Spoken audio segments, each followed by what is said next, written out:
Hi everyone, welcome to Midnight Cases. I know you can't sleep, so I'll keep you company with crime stories from around the world. Before we get into the story, comment where you're listening from. And if you enjoy this content, don't forget to like and subscribe. Let's jump straight into the story. I'm going to tell you the story of a man whose crimes were both meticulous and horrifying. A man who exploited vulnerability and trust in ways that are almost unimaginable. His name was Hiroshi Mio.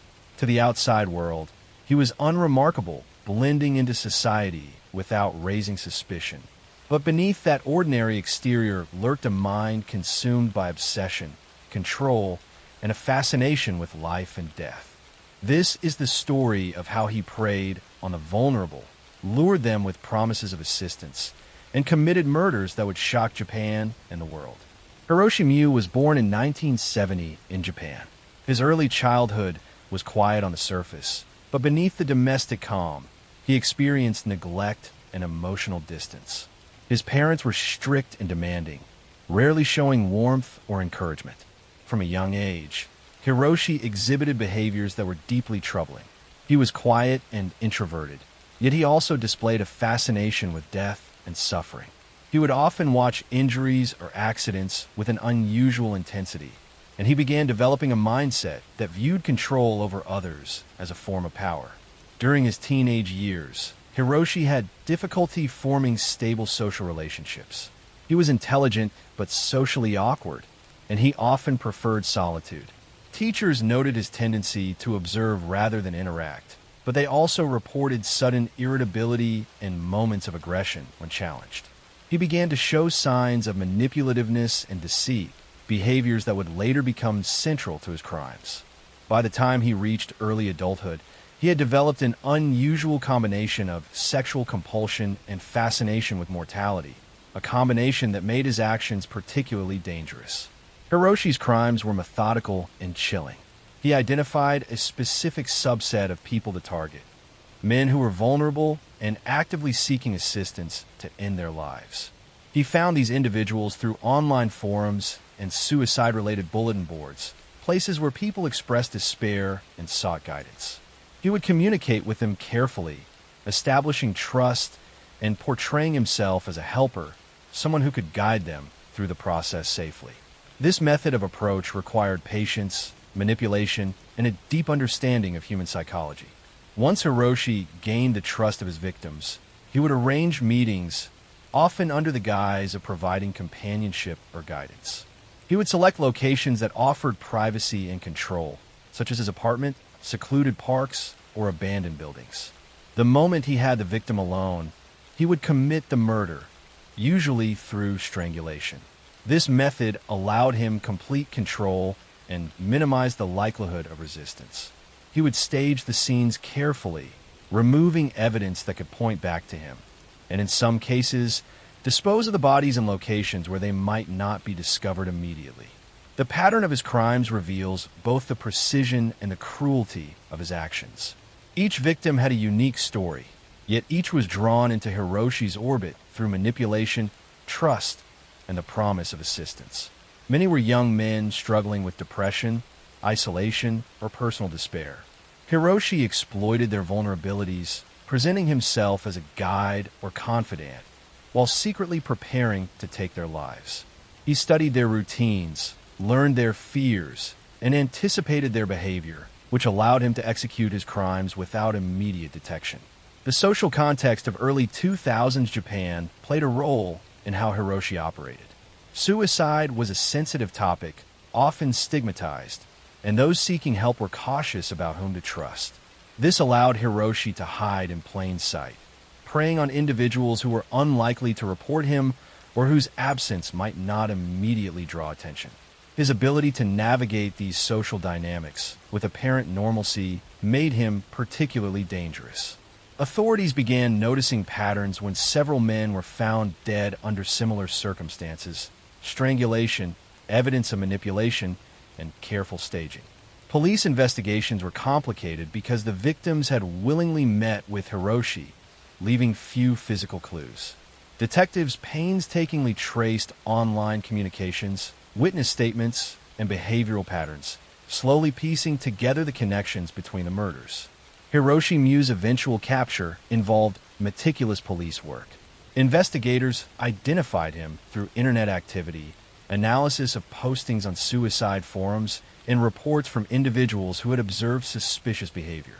When confronted, he initially denied involvement, but the weight of evidence, including his digital footprint and physical evidence, led to full confessions. He described how he selected his victims, how he communicated with them online, and the methods he used to carry out the murders. Psychologists later studied him, identifying traits of psychopathy, sexual sadism, and obsessive control over life and death. The trial of Hiroshi Mu drew intense public attention. Courtrooms were filled with families of victims, journalists, and concerned citizens.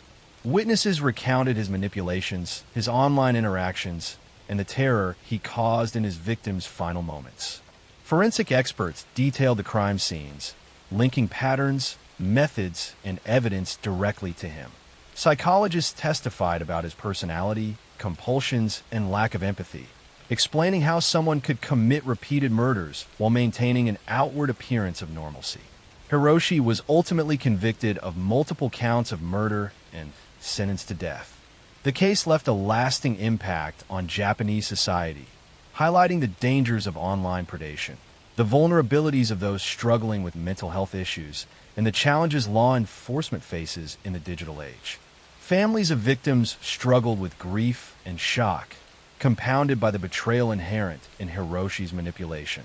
He presented himself as a helper, only to betray their trust in the most horrifying way.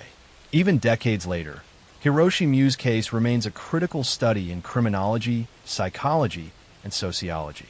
His crimes illustrate the ways in which predators exploit trust, the intersection of technology and human vulnerability, and the extreme consequences of unchecked compulsion. His story is a chilling reminder that appearances can deceive, that danger can hide behind ordinary faces, and that careful study of human behavior is essential to prevent such horrors. The investigation, trial, and subsequent analysis of Hiroshi's crimes have provided law enforcement and psychologists with invaluable insights into digital predation, psychological manipulation, and the behavior of calculated serial killers. His life, crimes, and the public reaction to them continue to be referenced in studies, documentaries, and discussions about safety, mental health, and criminal behavior. Hiroshi Mu's story is a cautionary tale about the dark side of human nature, the dangers of misplaced trust, and the lengths to which a person consumed by compulsion can go to satisfy their urges. The meticulous planning, the exploitation of the vulnerable, and the ability to mask evil behind a facade of normalcy make his case both terrifying and instructive. It is a story that haunts not because of random chaos, but because it demonstrates how a calculated mind can operate in plain sight, manipulating the lives of those most at risk with terrifying precision. Next story. I am going to tell you the story of a man whose charm masked a terrifying darkness. A man who turned the streets of Bucharest into a place of fear, whose presence alone could chill the hearts of young women walking alone at night. His name was Vladimir Ionsian, known infamously as the Strangler of Bucharest. This is the story of his life, his psychology, the terror he caused, the victims he hunted, the investigation that finally captured him, the trial, and the lasting impact of his crimes. Vladimir Ionsian was born in 1932 in Romania. His early life was marked by hardship, instability, and family tensions. He grew up in a society struggling with economic difficulties, and his family faced frequent financial and social pressures. From a young age, Vladimir displayed traits that would later define his criminal behavior: charm, manipulativeness, a need for attention, and a disturbing fascination with control over others. Teachers and neighbors noted that he could be sociable and intelligent, yet he was also prone to impulsive aggression and a lack of empathy toward others, especially those weaker or more vulnerable. During adolescence, Vladimir began experimenting with theft, minor aggression, and deception. He was able to use his charm to manipulate peers and adults, often avoiding serious consequences for his misdeeds. This combination of intelligence, charm, and a lack of moral constraint laid the foundation for the predator he would become. As he matured into adulthood, he began to channel his impulses toward more dangerous and violent tendencies, particularly an obsession with young women and a compulsion to dominate and control. By the mid-1950s, Vladimir lived in Bucharest, working odd jobs and moving through society with apparent normalcy. To the casual observer, he was a friendly, polite, and helpful young man. But beneath this exterior, he had developed a methodical approach to predation. He would select young women who were alone, often in parks, streets, or public transport, using his charm to approach them. He would gain their trust with conversation, persuasion, and attention, presenting himself as a friendly acquaintance or helper. Once he had the woman isolated, he would carry out his murders, often by strangulation, a method that allowed him control, precision, and, at times, a sense of satisfaction from the act itself.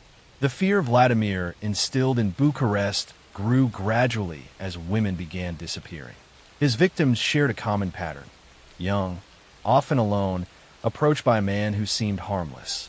Families reported missing daughters and sisters, and the community slowly became aware of a predator moving undetected among them. Unlike random killers, Vladimir carefully planned his attacks. He studied his victims, learned their routines, and waited for the right moment to strike. Each encounter demonstrated a calculated blend of charm, manipulation, and lethal violence. Police investigations were initially slow, as the pattern of disappearances was not immediately connected. The chaotic post-war urban environment, combined with social disruptions, gave Vladimir an opportunity to operate without immediate suspicion. Detectives began piecing together information from witness statements, discovery sites, and survivor accounts. They noticed a pattern. Women had been approached by a man matching a particular description, often in public spaces where he could appear unthreatening. Surveillance, questioning, and careful analysis of behaviors gradually focused attention on Vladimir as a suspect. His arrest came after careful observation and reports from women who had narrowly escaped him. Witnesses described his mannerisms, voice, and behavior, which led authorities to track him down. When confronted, Vladimir initially denied the killings, maintaining a calm and polite demeanor. But evidence, including testimonies, physical proof, and forensic data, forced him to confess. During interrogation, he explained how he selected victims, gained their trust, and committed the murders, revealing the cold calculation behind his predation. Psychologists later evaluated him, noting traits of psychopathy, obsessive control, and a disturbing sexual compulsion. The trial of Vladimir Ionsian captured national attention. Courtrooms were filled with journalists, family members of victims, and ordinary citizens shocked by the revelations. Witnesses recounted his manipulations, the terrifying circumstances of his attacks, and the fear he had instilled throughout the city. Forensic experts detailed the crime scenes, methods of killing, and the patterns that linked him to each victim. Psychologists explained his personality and mental state, describing the dangerous combination of charm, intelligence, and lack of empathy that allowed him to commit multiple murders without detection for a period of time. Vladimir was convicted of multiple counts of murder and sentenced to death. The case had a profound impact on Bucharest. Families of victims struggled with grief and the horror of knowing their loved ones had been lured and killed by a man who seemed ordinary to others. The city grappled with fear and distrust, particularly among women who were alone in public spaces. His crimes became a cautionary tale about the hidden dangers lurking behind charm and appearances. Even decades later, Vladimir Ionsian's story continues to be studied in criminology, psychology, and criminal justice. His methods, manipulation, and ability to exploit trust provide insight into the behavior of predatory individuals. His case serves as a chilling reminder that danger often comes from those who appear normal, and that careful observation, community awareness, and psychological insight are crucial in identifying and stopping predators. The investigation, trial, and subsequent study of Vladimir's crimes have provided invaluable lessons about serial predation. The psychology of charm combined with violence, and the social conditions that can enable such behavior. His life, crimes, and conviction are a lasting testament to the terror one individual can instill in a community and the importance of vigilance in recognizing the warning signs of predatory behavior. Vladimir Ionsian's story is not just one of murder, but of manipulation, deception, and the exploitation of trust. It is a story that haunts because it demonstrates how easily danger can hide behind an ordinary face, how calculated violence can operate in plain sight, and how fear can permeate a city long after the predator is gone. It remains a chilling example of human darkness, the complexity of criminal psychology, and the lasting impact of serial violence on families, communities, and society as a whole. Next story. I'm going to tell you the story of Vladimir Ionsian, whose presence on the streets of Bucharest in the late 1950s instilled fear in women across the city. He was a man who could appear charming and polite, yet beneath that exterior was a mind consumed by compulsion, control, and a dangerous fascination with young women. His crimes were methodical, predatory, and terrifying, and the story begins with his first known victim. The first young woman Vladimir targeted was a 19-year-old named Elena. She lived with her family in Bucharest and often spent evenings walking alone after work or school. Elena was cautious but sociable, someone who trusted people easily when they seemed kind and polite. On a warm evening, she encountered Vladimir while walking through a quiet street near a neighborhood. Vladimir had been observing the area, noticing which women walked alone and how they responded to friendly approaches. Vladimir approached Elena with a smile and a gentle tone, offering to accompany her for safety. He presented himself as a helpful acquaintance, someone genuinely concerned about her well-being. Elena, feeling reassured by his polite demeanor, accepted his company. Vladimir's skill at charm and subtle manipulation allowed him to appear trustworthy, making it easier for him to lead her to a quieter area. Once isolated, Vladimir's behavior changed. He subtly exerted control over Elena, guiding her steps and limiting her ability to escape. His method of strangulation was deliberate, designed to maintain control and ensure compliance without alerting passersby. He took his time, ensuring the act was carried out efficiently. After the murder, Vladimir carefully examined the scene, ensuring there was no evidence that could directly connect him to the crime. He then left Elena's body in a location he knew would delay discovery. The discovery of Elena's body shocked the community.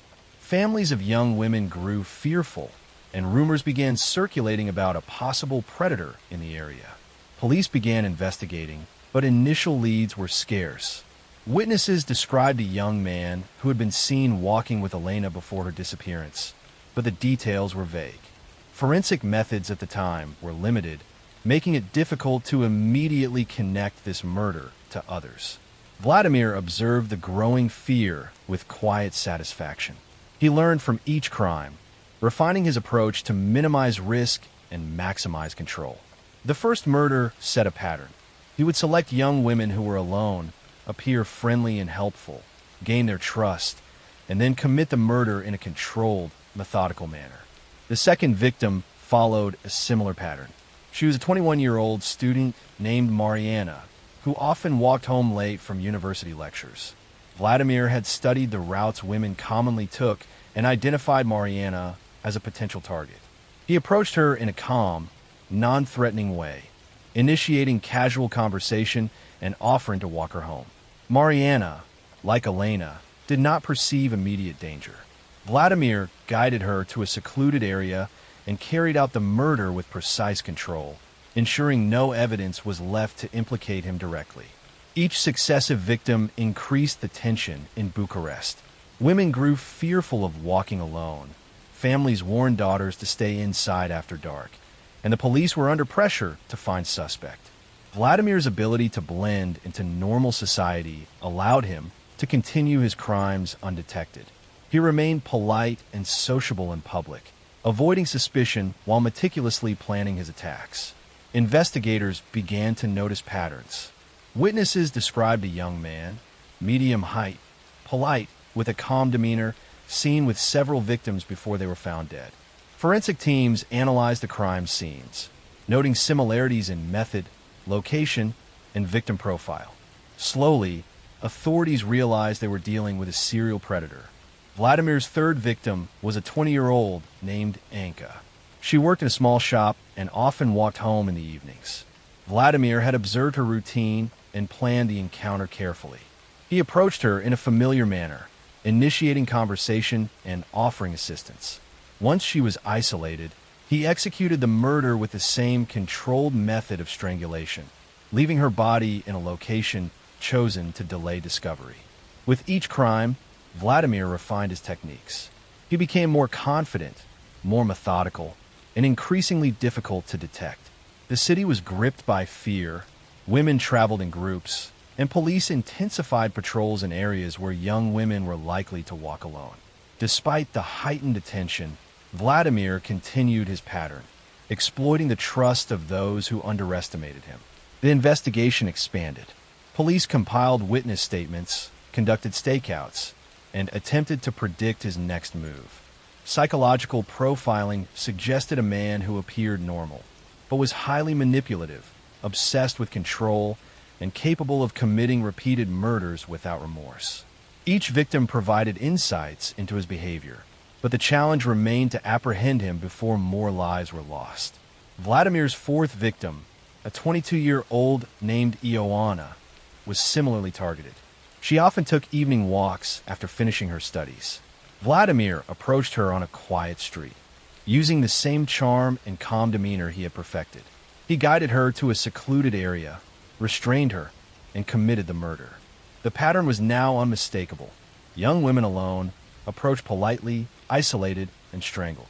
The accumulation of evidence, witness reports, and forensic similarities eventually allowed police to identify Vladimir as a suspect.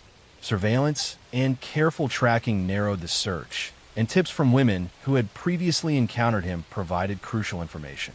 Finally, he was apprehended. During interrogation, Vladimir initially maintained a calm and polite demeanor, denying involvement. However, confronted with the mounting evidence, he confessed to the murders, providing detailed accounts of each encounter, manipulation, and killing. The trial of Vladimir Ionsian was a national sensation. Courtrooms were packed with families, journalists, and citizens. Witnesses recounted his charm, the manipulative interactions with victims, and the terror he caused. Forensic experts presented detailed evidence of the murders, linking patterns of method, location, and behavior. Psychologists described his personality, obsession with control, and lack of empathy, explaining how he was able to commit multiple murders while appearing ordinary. Vladimir Ionsian was ultimately convicted of multiple counts of murder and sentenced to death. The impact on Bucharest was profound. Families of victims struggled with grief and shock. Communities were left wary, and the story of a charming young man who became a calculated predator became a cautionary tale for decades to come. Even today, the case of Vladimir Ionsian is studied in criminology, psychology, and criminal justice. His methods, manipulation, and ability to exploit trust provide insights into predatory behavior and the psychology of charm combined with violence. His crimes remind society of the hidden dangers behind ordinary appearances and the importance of vigilance in recognizing predatory patterns.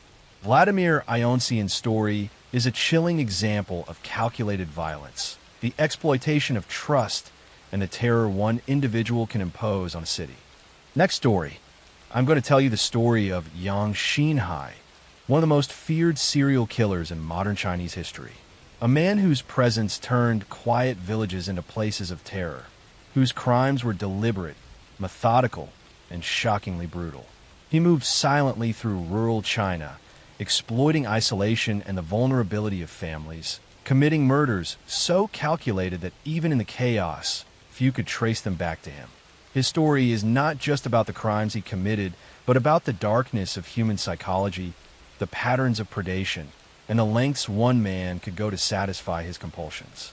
Yang Xinhai was born in 1968 in Hunan Province, a region of China known for its rural landscapes and economic hardship.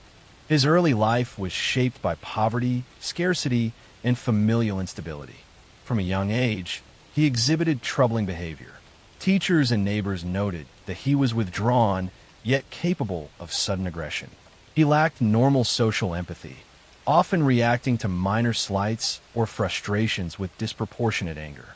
Neighbors recalled that he was calm and polite one moment, then aggressive or cruel the next, displaying a kind of unpredictability that hinted at deeper psychological issues. In adolescence, Yang began testing boundaries. He engaged in theft, minor assaults, and manipulative behavior. He was intelligent, capable of deception, and knew how to avoid detection, traits that would later make him a dangerous predator. His fascination with control and dominance grew as he aged. By early adulthood, he had internalized a compulsion for violence, paired with a methodical mind capable of planning attacks and escaping consequences. Yang's first known murders were committed in the early 1990s, but it would take years before authorities fully understood the scope of his crimes. He targeted isolated households in rural villages, often at night. Families were home, unprepared for the violence that would descend upon them. His approach was calculated. He would observe his victims' routines, identify when the house was least offended, and choose moments when resistance would be minimal. Once inside, he would execute the murders with blunt force, stabbing, or strangulation. Each act was deliberate, precise, and cold. The first family Yang attacked lived on the outskirts of a small village. He had studied their home, noticing when most family members were at work or asleep. Entering the house, he subdued the residents one by one. His method was violent but controlled, ensuring that no one could escape to alert neighbors. After completing the murders, he ransacked the home for valuables and left without leaving evidence that could be traced directly to him. The villagers were shocked when the family was found the next day, the brutality leaving an indelible mark on the community. The second incident followed a similar pattern. Yang carefully selected his next victims, again exploiting isolation. This household consisted of a young couple and an elderly parent. He observed them, learning their routines over days, and waited until nightfall. Entering quietly, he overpowered them, carrying out the murders with the same meticulous efficiency. He then cleaned parts of the crime scene and left the area, making it difficult for investigators to immediately connect this incident to the previous one. Over the next several years, Yang's attacks spread across Hunan and neighboring provinces. He became bolder, striking in multiple villages, often leaving behind scenes so brutal that survivors were deeply traumatized. In one particularly harrowing case, he entered a house where a mother, father, and 3 children lived. He overpowered the parents first, then the children, killing them in a sequence that demonstrated careful planning and an utter lack of empathy. Each murder reinforced his compulsion and confidence, allowing him to refine his methods. Authorities struggled to link these crimes. Rural areas lacked advanced forensic technology, and the murders were spread across wide regions. Witnesses were scarce, and fear prevented many from coming forward. Police began mapping patterns. The methods of killing, the types of households targeted, the rural locations, and the timing of the attacks. Slowly, the picture of a single perpetrator began to emerge. Yang Xinhai's ability to blend into society contributed to his continued evasion. He worked various jobs, moving from village to village. He presented himself as polite, helpful, and unremarkable. No one suspected that the quiet laborer walking through the village streets during the day could commit atrocities at night. His duality, ordinary citizen by day, predator by night, made him extremely difficult to apprehend. Each victim had a story. One woman, 28 years old, was preparing dinner for her family when Yang entered the home. He forced compliance, restrained her, and killed her and the other household members. In another case, a young man returning from work was overpowered before he could raise the alarm. Detailed accounts from surviving neighbors, footprints, and patterns of entry eventually helped the authorities understand the methods Yang employed. The investigation intensified in the late 1990s. Police began coordinating across regions, comparing case files, witness statements, and physical evidence. Patterns emerged. The selection of rural households, the use of surprise attacks, the methodical execution of murders, and the timing of attacks, often during night hours. Psychological profiling suggested a man with obsessive control, lack of empathy, and compulsive violent tendencies. Yang Xinhai's eventual capture occurred after surveillance, tips from local villagers, and careful forensic analysis. Authorities had begun predicting likely targets, monitoring movements, and questioning laborers passing through villages. When confronted, Yang initially denied involvement, but the overwhelming evidence, fingerprints, connections between crime scenes, witness identification, forced a confession. He detailed each murder, explaining how he chose his victims, entered their homes, and committed the killings. Psychologists later analyzed him, noting psychopathy, emotional detachment, and compulsive violent tendencies. The trial was extensive. Families of victims attended, journalists reported widely, and citizens followed developments closely. Witnesses recounted his deceptive charm, his ability to enter homes unnoticed, and the terror he instilled. Forensic experts presented evidence from multiple scenes, linking Yang to dozens of murders. Psychologists explained his mental state, lack of remorse, and compulsions, helping the court understand how one man could commit repeated atrocities without immediate detection. Yang Xinhai was ultimately convicted of the murder of 67 people and sentenced to death. The impact on China was profound. Communities across Hunan and neighboring provinces were left traumatized. Families struggled with grief, and the psychological scar of his crimes lasted for decades. His actions prompted changes in rural policing, forensic methods, and awareness about domestic vulnerability. Even today, Yang Xinhai's story is studied in criminology, psychology, and law enforcement. His meticulous planning, predatory behavior, and exploitation of isolation provide lessons on serial predation. Next story. I am going to tell you the story of one of the darkest and most haunting criminal cases in Canadian history. The story of Robert Pickton, a man whose crimes preyed on the most vulnerable women in Vancouver, leaving a trail of fear, grief, and unanswered questions. This is the story of his life, the forces that shaped him, the choices he made, and the chilling consequences of those choices. Robert Pickton was born in 1949 in Port Coquitlam, British Columbia, a small town where his family owned and operated a pig farm. From a young age, Pickton's life was marked by isolation and hardship. He grew up with siblings in a household that could be harsh and unforgiving. His father was distant and sometimes aggressive, and his mother, while caring, struggled to manage the demands of raising several children on a remote and difficult farm. Neighbors and teachers recalled that Robert was quiet and withdrawn as a child, but capable of sudden outbursts of aggression. He was an intelligent boy, but also one who seemed detached from the normal emotional bonds that connected others to family and community. As he grew older, Pickton's behavior became increasingly concerning. He developed an obsession with sexual imagery and control, often exploring boundaries in ways that were inappropriate and disturbing. He had trouble maintaining normal social relationships, and his interactions were frequently manipulative or coercive. By the time he reached adulthood, these tendencies had crystallized into a pattern of predatory thinking.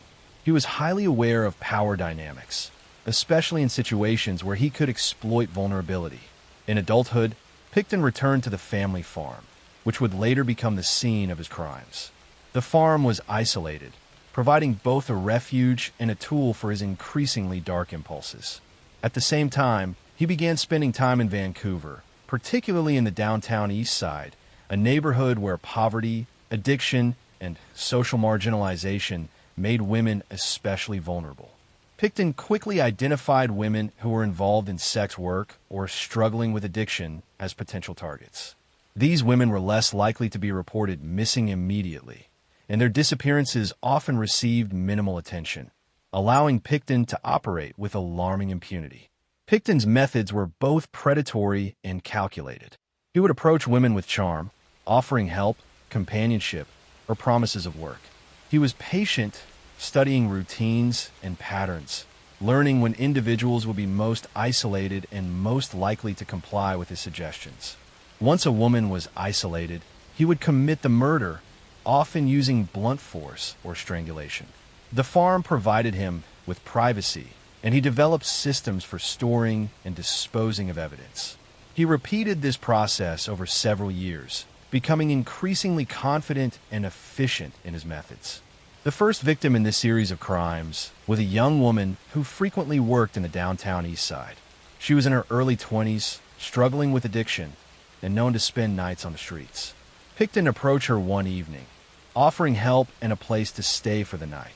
She accepted, trusting his apparent kindness.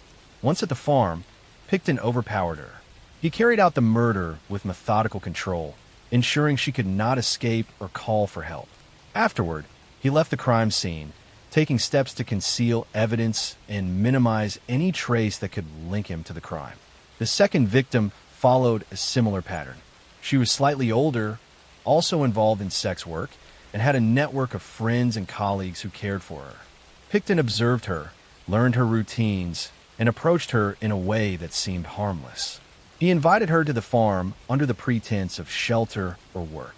Once there, he restrained and killed her, again leaving no immediate evidence.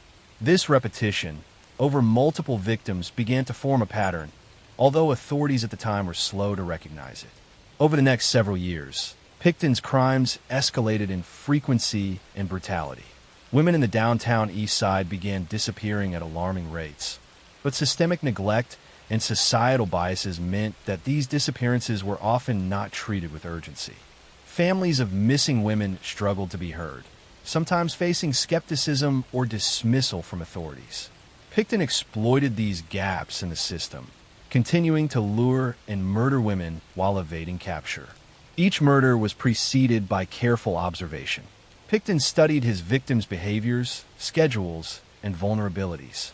He approached them in ways that appeared ordinary, friendly, or helpful, gaining trust before committing the act.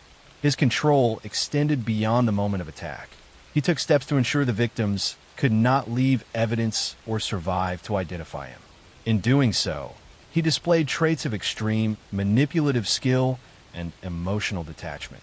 Investigators began to piece together the scale of the crimes in the late 1990s. They noticed patterns in the disappearances, including victim profiles, geographic locations, and timing.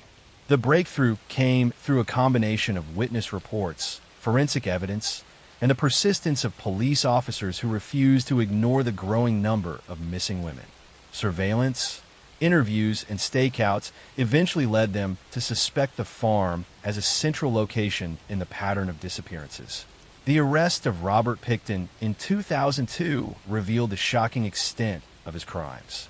Police discovered remains, personal effects of victims, and extensive evidence of planning and concealment. The scale of the murders was staggering, and the public was confronted with a level of depravity that had gone unchecked for years. Forensic teams meticulously documented the scene, linking multiple murders and establishing a clear pattern of predation. The trial of Picton was long, emotionally charged, and nationally followed. Families of victims gave testimony about the women they had lost and the trauma the disappearances had caused. Forensic experts presented detailed evidence, connecting Picton to numerous murders and showing how he had concealed evidence over years. Psychologists provided insight into his mind, describing his lack of empathy, compulsive sexual predation, and meticulous planning. The courtroom became a place where the magnitude of his crimes and the systemic failures that allowed them were fully exposed. Robert Picton was ultimately convicted of multiple murders and sentenced to life imprisonment. The impact on the Vancouver community was profound. Survivors, families, and the public grappled with grief, fear, and anger. The case prompted deep reflection on law enforcement priorities, social neglect, and the vulnerability of marginalized populations. Programs were introduced to better protect women at risk, and systemic reforms were implemented to prevent similar oversights in the future. Even today, Picton's crimes are studied in criminology, psychology, and law enforcement. His story demonstrates how vulnerability, societal neglect, and manipulative predation can combine to allow repeated acts of extreme violence. It also highlights the importance of vigilance, community awareness, and protection of the most at-risk individuals. Next story. I'm going to tell you the story of one of the greatest deceptions in modern crime history. It is the story of a man who fooled judges, journalists, artists, and even entire nations into believing that he had transformed from a violent killer into a redeemed poet. He was invited into schools to lecture children about morality. He was interviewed on television as a model of rehabilitation, and he mingled with intellectuals who admired his talent. But behind this carefully constructed mask, he was still killing, still stalking, still strangling women with cold precision. His name was Jack Unterweger, and his life remains one of the most haunting lessons about trust, manipulation, and evil hidden in plain sight.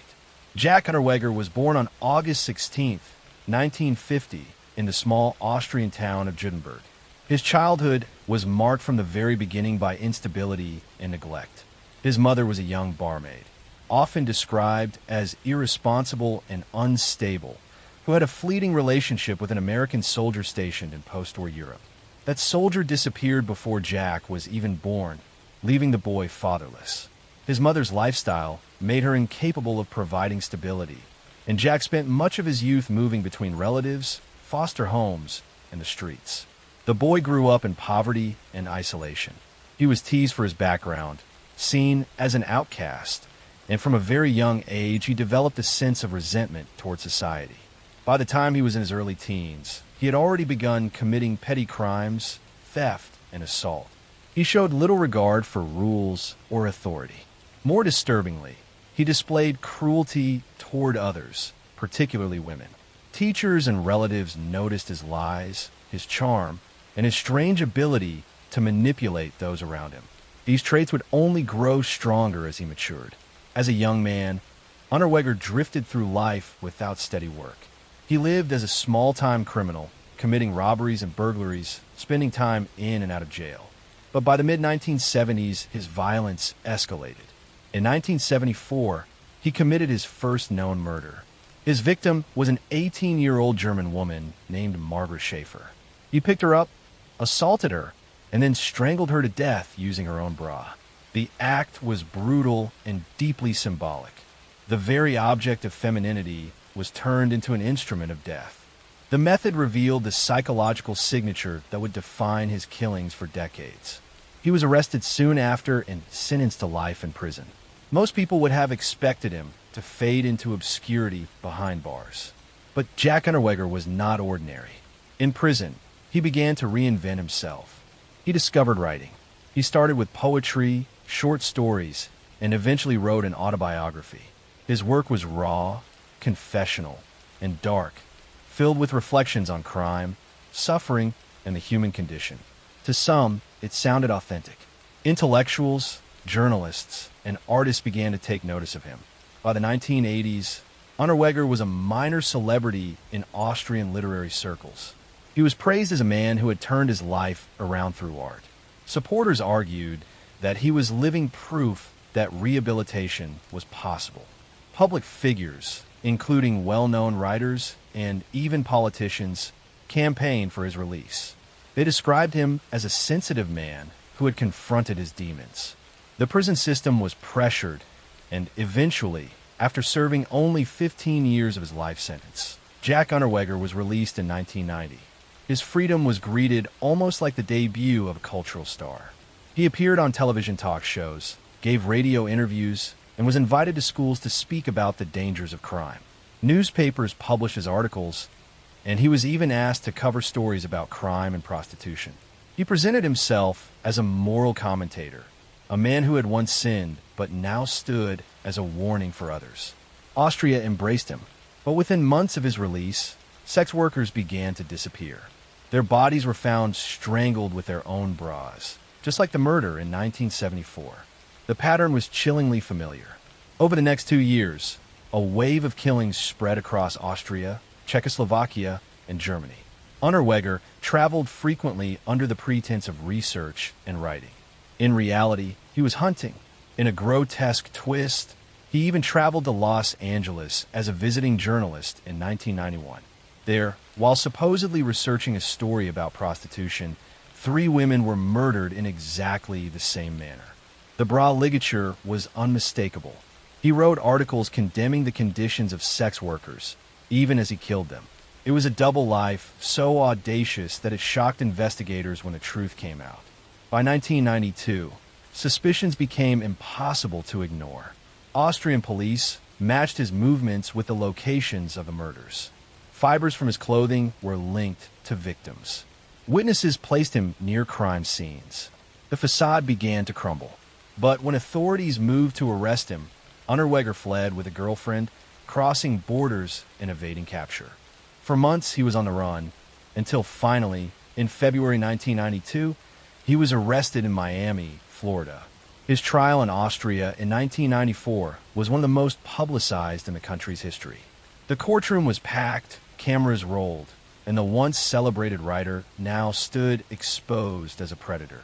The evidence was overwhelming. He was charged with 11 murders across Austria, Germany, and the United States. The jury found him guilty, and he was sentenced to life without parole. But Jack Unterweger was not willing to live out another prison term. On June 29, 1994, the very night he was sentenced, he tied the drawstring of his prison tracksuit around his neck and hanged himself in his cell. It was a final act of control, one last deception, denying the world the spectacle of watching him age behind bars. The method of his suicide echoed his crimes, once again using a ligature to end life. The story of Jack Unterweger remains one of the most disturbing cautionary tales in modern history. It revealed how charisma and talent can blind even the most educated people, how the hunger for redemption stories can lead society to ignore warning signs, and how evil can thrive beneath the mask of art and intellect. His victims, many of them women on the margins of society, were overshadowed during his lifetime by the fascination with the killer himself. Today, their names are remembered as the true tragedy at the heart of his story. Jack Unterweger's life is a lesson in deception. He was not reformed. He was not healed. He was a manipulator, a predator, and a killer who used culture itself as a shield. His story reminds us that words can charm, but actions never lie. Next story. I'm going to tell you a story about a woman whose fear of death became a force of horror. Every parent fears losing their children, but Leonarda Cianciulli's fear consumed her to the point of madness. She believed that death was always watching, always waiting to take her family, and she would stop at nothing to protect them. Her solution was unthinkable. She murdered innocent women, dismembered them, and turned their bodies into soap and cakes, which she then used or distributed, believing these acts would shield her children from fate. This is the story of Leonarda Cianciulli, the soap maker of Correggio, a woman whose obsession transformed ordinary life into a nightmare for everyone she touched. Leonarda was born in 1894 in Montella, a small town in southern Italy, one of 13 children, though only a few survived infancy. Her early life was dominated by grief and death. Her mother died when Leonarda was still a child, and her father was distant, strict, and often harsh. She grew up in a household where superstition was part of daily life and where the threat of misfortune seemed ever present. She witnessed death as a constant companion, and this awareness shaped the way she viewed the world. Survival, safety, and the avoidance of death became central to her thinking. As she grew older, Leonarda became increasingly superstitious and obsessed with the occult. She studied tarot cards, astrology, fortune-telling, and mystical rituals. She believed she could interpret fate, foresee misfortune, and influence events through ritual. These beliefs gave her a sense of control over a world she perceived as chaotic and dangerous. Her obsession with death deepened when she married Michel Cianciulli in 1917 and had children. Though she hoped family life would bring stability, tragedy continued to follow her. One of her children died, and the fear of losing the remaining children became all-consuming. By the 1930s, Leonarda's fear of death had become a compulsion with fatal consequences. She was convinced that in order to protect her family, she needed to perform rituals involving human sacrifice.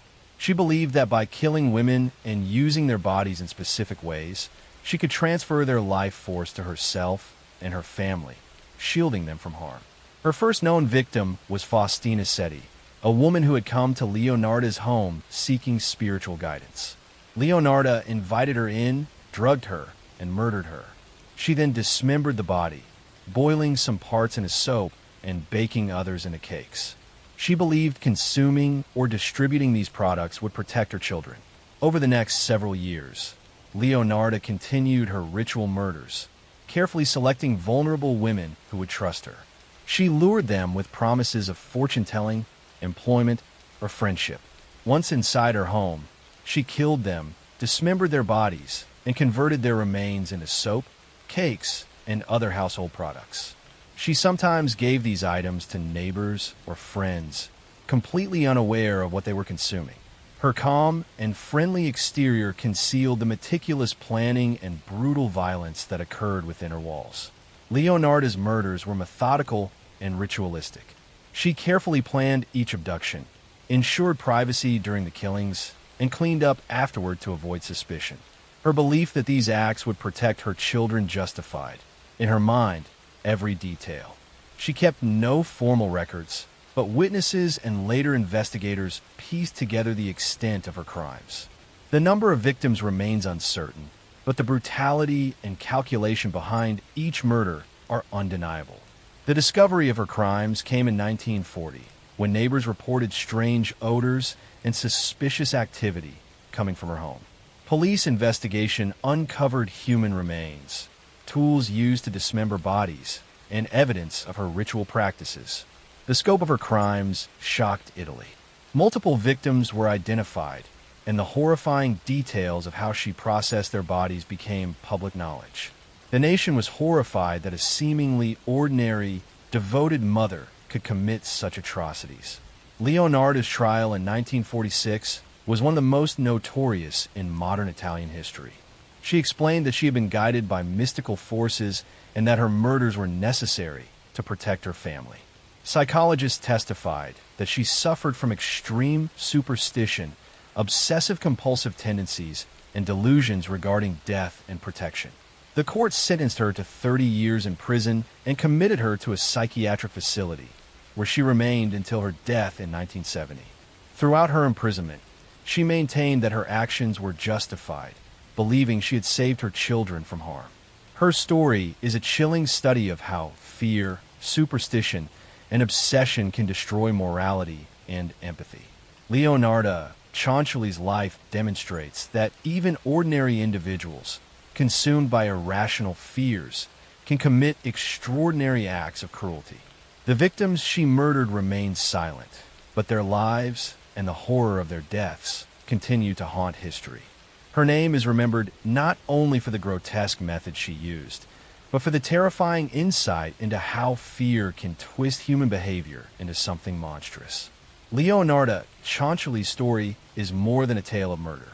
It is a warning of the darkness that fear can create, of how obsession with protection and survival can push ordinary people to unimaginable extremes, and of the horrors that can hide behind calm, ordinary appearances. Every ritual, every murder, every piece of soap and cake she created was a testament to a mind that had surrendered entirely to terror, leaving only cruelty behind. Next story. I'm going to tell you the story of a man who made ordinary streets feel unsafe, whose quiet life concealed unimaginable horror. Children disappeared in broad daylight. Parents lived in constant fear. Behind the closed doors of his small apartment in Tokyo, he committed acts of cruelty so extreme that they shook an entire nation to its core. This man was Tsutomu Miyazaki, later called the Otaku Murderer, a name that still sends chills through anyone who hears it. Tsutomu Miyazaki was born in 1962 in Japan, the youngest of 4 children in a family that seemed normal on the surface but was strained beneath. His father was a government worker, his mother a homemaker. From a very young age, Miyazaki was shy, withdrawn, and deeply isolated. He struggled to communicate with other children and became increasingly obsessed with books, horror media, and later, anime. While other children played in parks or schoolyards, he spent hours alone, immersing himself in fantastical worlds that gave him comfort but also fueled his growing detachment from reality. By his teenage years, Miyazaki's behavior had become alarming. He was socially awkward to the point of being almost invisible in public, yet in private, he developed obsessive tendencies. He collected disturbing materials, ranging from violent pornography to horror magazines, and created a world in which violence and death became familiar companions. Teachers and relatives noticed his oddities, but he was never physically violent during these years. Instead, his obsession with control, isolation, and the macabre quietly took root. After finishing school, Miyazaki lived alone in small apartments in Tokyo. His family relationships were distant and strained. He did not work steadily, and he rarely socialized. He developed compulsive routines, spending hours in libraries and stores collecting books and media about death, mutilation, and human anatomy. His obsessions were not just hobbies. They became a lens through which he viewed the world. He began to fantasize about controlling life and death, and these fantasies grew darker with each year. In the late 1980s, Miyazaki's obsession with death transformed into action. Between 1988 and 1989, he abducted and murdered at least 4 young girls, ages ranging from 4 to 7, in Tokyo. His method was both premeditated and meticulous. He would approach girls in parks or near their homes, often under the pretense of offering candy or gifts. He targeted the most vulnerable, those least likely to be missed immediately. Once he had them in his apartment, he subjected them to horrifying acts of sexual assault, physical torture, and ultimately murder. Miyazaki documented his crimes extensively. He kept photographs, drawings, and journals detailing every action. These records revealed a man who derived a deep sense of control and pleasure from the suffering of others. He planned his murders carefully, cleaning and organizing his apartment between attacks, and disposing of evidence in a way that initially made detection difficult. Despite his meticulous nature, the horror of his acts eventually left a trail that investigators could follow. The investigation was slow and painstaking. At first, police treated each disappearance separately, but a pattern began to emerge.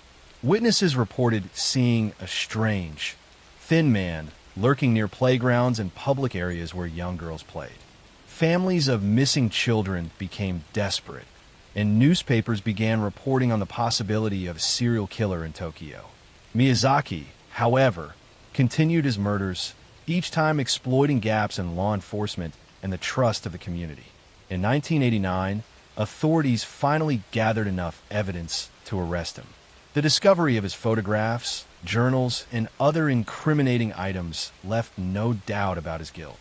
During interrogation, Miyazaki initially denied the charges, but eventually confessed to the murders in chilling detail. He described his crimes calmly, speaking of each abduction, each act of torture, and each victim as if recounting a story rather than acknowledging the humanity of the children he had killed. His demeanor shocked investigators, demonstrating his complete lack of empathy and emotional detachment. The trial of Tsutomu Miyazaki became one of the most infamous in Japanese history. Psychologists testified about his mental state, highlighting traits consistent with psychopathy, sexual sadism, and severe obsessive-compulsive behavior.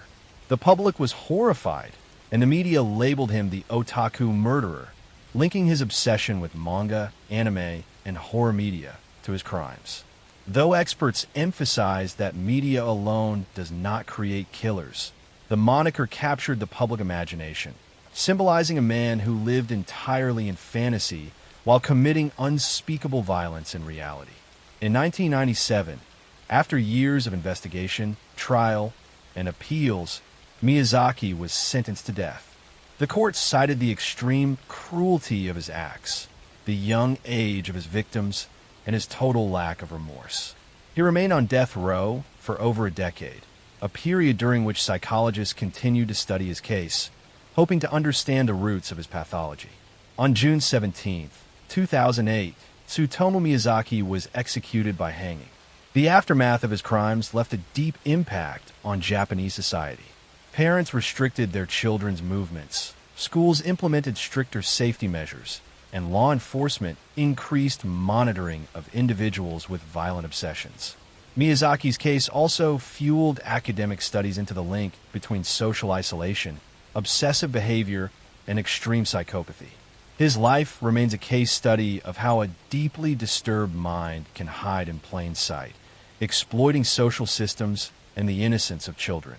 Tsutomu Miyazaki's story is a chilling reminder that evil can be quiet, polite, and unassuming. He was a man whose outward appearance was unremarkable, whose daily routine seemed mundane, yet who held in his private life a darkness so profound that it terrorized an entire city. The names of his victims live on, a haunting testament to the lives stolen by the otaku murderer, and a warning of the horrors that can lurk behind ordinary doors. Next story. I'm going to tell you the story of a woman who made death part of her daily life. Behind the high walls of her castle, the cries of young girls echoed in the dark. They were lured inside with promises of work and safety, but they were beaten, tortured, and left to die in ways too cruel to imagine. It is said that hundreds never came out alive. Her name was Elizabeth Bathory, and history remembers her as the Blood Countess. Elizabeth Bathory was born in 1560 in the Kingdom of Hungary. From the moment she entered the world, she carried the weight of privilege and power. She belonged to one of the richest and most influential families in Europe. Her bloodline tied her to princes, cardinals, and rulers. As a child, she lived in castles, surrounded by servants and luxury. But her childhood was not filled with kindness. Life in the 16th century was brutal, and Elizabeth was exposed to that brutality early. She grew up seeing peasants punished in public squares. Criminals were whipped, branded, or mutilated. Executions were not hidden, but celebrated as a show of order and control. Servants in her household were treated as objects, beaten without mercy for mistakes. Elizabeth absorbed this environment. To her, pain became normal, cruelty became expected, and human suffering became a tool to enforce power. Unlike many women of her time, Elizabeth was highly educated. She learned to read and write in several languages, including Latin, German, and Hungarian. She studied mathematics, law, and science. Her intelligence made her stand out, but it also sharpened her sense of superiority. She began to see herself as not just noble by birth, but naturally above those around her. This mixture of intelligence, pride, and exposure to violence created the foundation for something monstrous. At the age of 15, Elizabeth married Count Ferenc Nadasdy, a man feared for his cruelty on the battlefield. Their wedding united two powerful dynasties and secured Elizabeth even greater influence. She moved into her husband's castle and soon found herself in charge of vast estates. Ferenc was often away fighting wars, leaving Elizabeth to rule alone. She held authority over hundreds of servants and peasants. Whispers began almost immediately. Servants spoke of her rage, of beatings that left bruises and broken bones. A maid who made a mistake in her chores could be whipped until she bled. A disobedient girl could be locked away without food. Elizabeth's power over life and death was absolute, and she wielded it without hesitation. When her husband died in 1604, Elizabeth was 44 years old, wealthy, and fully independent. No longer restrained by marriage, her cruelty deepened. It was in these years that her crimes reached their darkest level. With the help of a small circle of trusted servants, she began to lure young peasant girls into her castles. Families were told their daughters would find work as maids. Others were simply taken under false promises. Once inside, the girls became prisoners. Witness testimony later described acts of shocking violence. Girls were struck with clubs until their bones shattered. They were cut with knives and scissors. Needles were pushed under their fingernails. They were burned with hot irons or doused in freezing water and left outside in the snow until they froze to death. Some were starved until they wasted away. It was said Elizabeth herself took part in the torment, striking them, biting their flesh, and laughing at their screams. The most infamous legend claimed that Elizabeth bathed in the blood of virgins, believing it would preserve her youth and beauty. Whether or not this was true, the core fact remained. Young women were dying in shocking numbers. Servants spoke of bodies hidden in the castle cellars, buried in shallow graves, or burned in secret to hide the evidence. The number of victims grew so large that it could no longer be concealed. By 1609, priests began to complain about the suspicious frequency of burials of young women connected to her household. Local peasants whispered that their daughters had gone to the castle and never returned. The rumors spread wider, reaching the ears of the king himself. In 1610, King Matthias II ordered an investigation. A team of soldiers raided Elizabeth's castle. What they found shocked even hardened men. Some girls were found dead.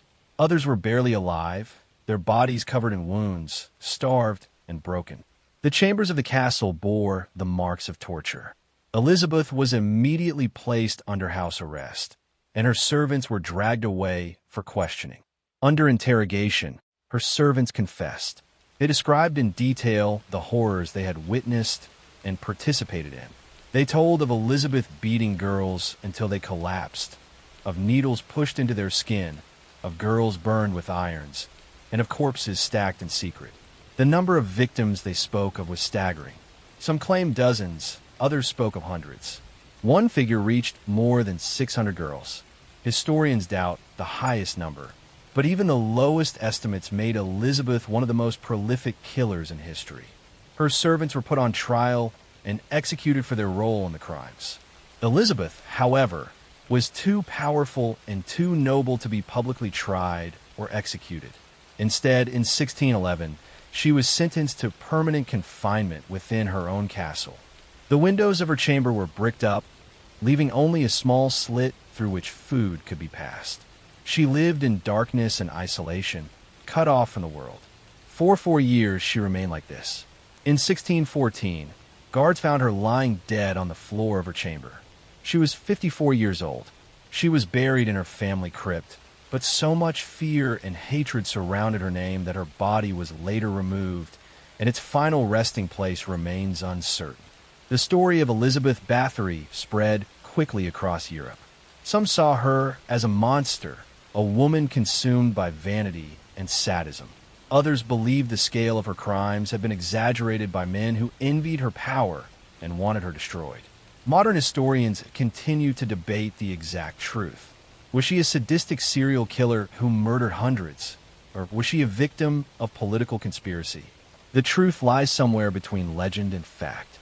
But the evidence of dead girls, of testimony under oath, and of bodies discovered in her castle cannot be denied. Over 4 centuries later, Elizabeth Bathory is remembered as one of the most infamous women in history. Her name is tied to vampire myths, to stories of blood and eternal youth. But behind the legends lies the reality of countless young women who suffered and died under her power. Their voices were silenced by nobility, but their story lives on in the shadow of her name.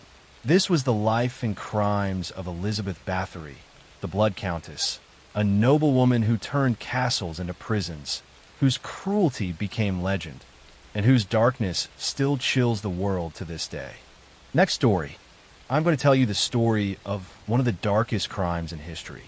It is the story of Luis Alfredo Garavito, a man from Colombia whose crimes against children in the 1990s shocked the entire world. His acts of violence were so widespread and so brutal that he is remembered as one of the most prolific killers in recorded history. What makes his story especially haunting is not only the scale of his crimes, but also the way he lived for years undetected, leaving entire communities devastated and fearful. Luis Alfredo Garavito was born in 1957 in a small town in Colombia. His early childhood was marked by abuse, neglect, and hardship. He grew up in a large family where poverty was a daily struggle, and his father was violent toward both him and his siblings. From an early age, Garavito experienced physical abuse, emotional neglect, and exposure to alcoholism. These experiences shaped his psychology in deep and lasting ways. He grew up feeling powerless, angry, and alienated, and these feelings would later become twisted into desires for control and domination over the most vulnerable victims. As a young man, Garavito developed a troubled personality. He was socially awkward, prone to bursts of anger, and unable to maintain stable relationships. He drifted between jobs, often working as a street vendor or laborer. He developed alcoholism, which worsened his instability. Behind his outward struggles, however, he was developing an obsession with children. His earliest assaults were attempts to gain power and control, driven by a combination of anger, desire, and psychological disturbance. Over time, these assaults escalated into a horrifying pattern of murder. Garavito's method was both calculated and deceptive. He targeted young boys, often from poor families or those living on the streets. Many of his victims were between the ages of 6 and 16. He would approach them with offers of food, money, or work, sometimes pretending to be a charitable man who wanted to help. Once he gained their trust, he would lure them to secluded areas such as fields, abandoned buildings, or hidden roadsides. There he would bind, assault, torture, and kill them, often using knives or other sharp objects. His crimes were marked by extreme cruelty, reflecting not only his desire to dominate, but also deep-seated sadistic impulses. What made Garavito particularly dangerous was his ability to move frequently and adapt his methods. Colombia in the 1990s was experiencing widespread social turmoil, poverty, and armed conflict. Thousands of children were living on the streets, making them easy prey.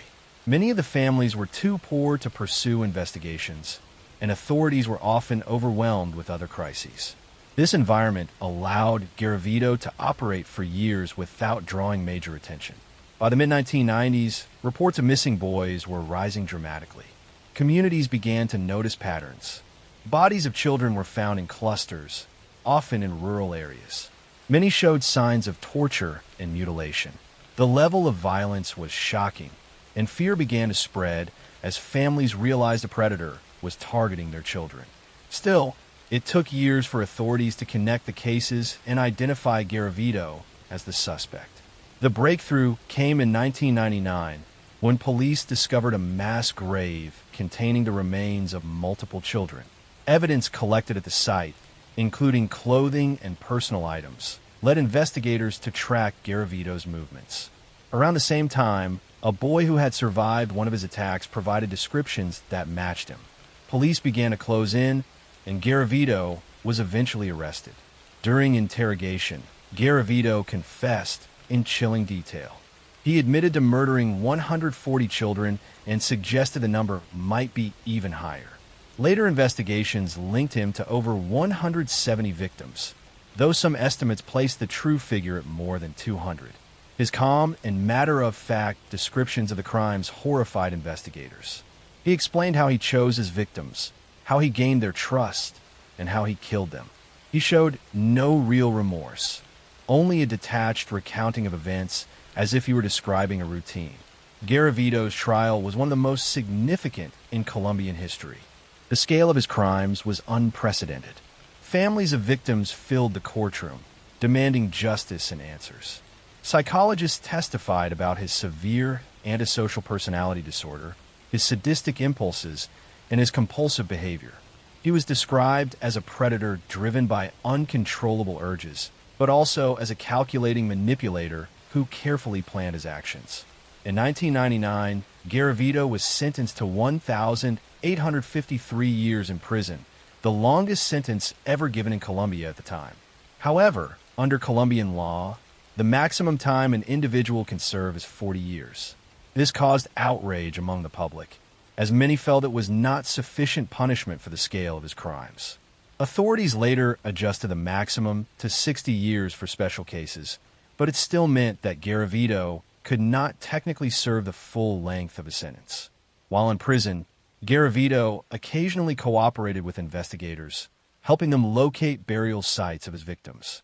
Even so, his behavior in prison reflected the same manipulative personality he had always shown. He sometimes portrayed himself as repentant, asking for forgiveness, while at other times he remained cold and detached. Families of victims struggled with the knowledge that the man responsible for so much pain would never face the full measure of justice. Garavito's crimes had a lasting impact on Colombia. They highlighted the vulnerabilities of street children and the failures of institutions meant to protect them. His actions forced reforms in how authorities track missing children, investigate serial crimes, and provide resources for poor families. Nonprofit organizations and child protection groups grew stronger in the aftermath, determined to prevent another tragedy on such a scale. Psychologists studying Garavito's case have described him as one of the most extreme examples of sadistic serial killers. His lack of empathy, his ability to deceive, and his willingness to kill repeatedly made him extraordinarily dangerous. The fact that he targeted children, the most vulnerable members of society, made his crimes especially horrifying. He remains one of the most studied cases in criminal psychology, both for the sheer number of victims and the systematic way in which he carried out his murders. Luis Alfredo Garavito died in 2023 while still in prison, reportedly from natural causes. His death brought a measure of closure, though for many families it was too late. The memory of the children he killed continues to haunt Colombia, and his story remains a warning about the depths of human cruelty and the need for vigilance in protecting the vulnerable. The story of Garavito is not just about one man's crimes. It is also about the social and economic conditions that made those crimes possible. Poverty, neglect, and weak institutions allowed him to thrive for years. His actions forced Colombia to confront those weaknesses, and though progress has been made, the pain of his victims' families remains a permanent scar. Today, Garavito is remembered as one of the worst killers in history. His crimes stand as a reminder of what can happen when society fails to protect its children. The lessons from his case continue to inform criminal justice systems around the world, ensuring that the suffering he caused is never forgotten. Next story. I'm going to tell you the story of one of the darkest crimes in history. It is the story of Marc Dutroux, a man whose actions in Belgium during the 1980s and 1990s revealed not only the extent of his cruelty, but also exposed failures in the country's police and justice systems. His crimes shocked an entire nation, and his name remains one of the most infamous in Europe's criminal history. Marc Dutroux was born in Brussels in 1956. He was the eldest of 5 children in a family marked by instability and neglect. His parents were both teachers, but they were harsh, distant, and unable to provide warmth. At home, arguments were frequent and emotional care was lacking. By the time Dutroux reached adolescence, his parents divorced, and he spent much of his teenage years drifting between relatives and institutions. The lack of structure and affection played a key role in shaping his personality. Teachers described him as intelligent but manipulative. He often lied, stole, and tried to bend situations to his advantage. During his teenage years, Dutroux began to show disturbing tendencies. He was fascinated by control and domination. He frequently stole from classmates and bullied weaker peers. By the age of 18, he had already been arrested several times for theft and auto crimes. These early brushes with the law did little to deter him, and he quickly gained a reputation as a cunning but untrustworthy young man. In the late 1970s and early 1980s, Dutroux's crimes escalated. He began abducting and assaulting young girls, using manipulation and physical force to gain control. In 1986, he was arrested and convicted of kidnapping and assaulting 5 girls. He was sentenced to 13 years in prison. At the time, psychiatrists who evaluated him described him as manipulative, narcissistic, and dangerous, with a high risk of reoffending. Despite this, Dutroux served only 3 years before being released on parole in 1989. This decision would later haunt Belgium, as it allowed him to continue his predatory activities. Upon his release, Dutroux carefully constructed a double life. To the outside world, he appeared to be a tradesman, working as an electrician and handyman. He lived in a modest home with his wife, Michelle Martin, whom he had married in 1983. They had children together, and to neighbors he seemed like an eccentric but ordinary man. In reality, however, Dutroux was building a network of properties across Belgium, many of which contained secret chambers. In one of his most disturbing acts of preparation, Dutrix built underground cells in the basements of his homes. These chambers were hidden behind false walls and secured with heavy locks. They were small, dark, and designed to hold young girls captive. He stocked them with food, water, and mattresses. His planning showed methodical premeditation and a chilling level of organization. Throughout the early 1990s, Dutrix resumed his cycle of abduction. His method was simple but effective. He would drive around areas where children walked home from school or gather with friends, and he would lure or force them into his vehicle. Once in his control, they were taken to the hidden chambers and held in captivity. There, they endured prolonged suffering, including assault and psychological torment. Dutrix was not acting entirely alone. His wife, Michelle Martin, played a crucial role in his crimes. She sometimes lured victims by pretending to offer them help. She also fed and monitored the imprisoned girls while Dutrix was away. Other accomplices assisted in various ways, though none were as central as Martin. This collaboration made his crimes even more horrifying, as they showed a shared willingness to inflict suffering on vulnerable children. Some of the girls Dutrix captured did not survive their ordeal. Investigators later discovered that 2 victims left unattended while Dutrix was briefly imprisoned on another offense, died of starvation in his basement. Michelle Martin, though aware of their presence, failed to intervene or provide food. These deaths highlighted not only Dutrix's cruelty, but also Martin's complicity. The scale of Dutrix's crimes might never have been fully uncovered if not for a series of investigative breakthroughs in 1996. After reports of another attempted abduction, police linked Dutrix to the crime. When his properties were searched, investigators made a chilling discovery.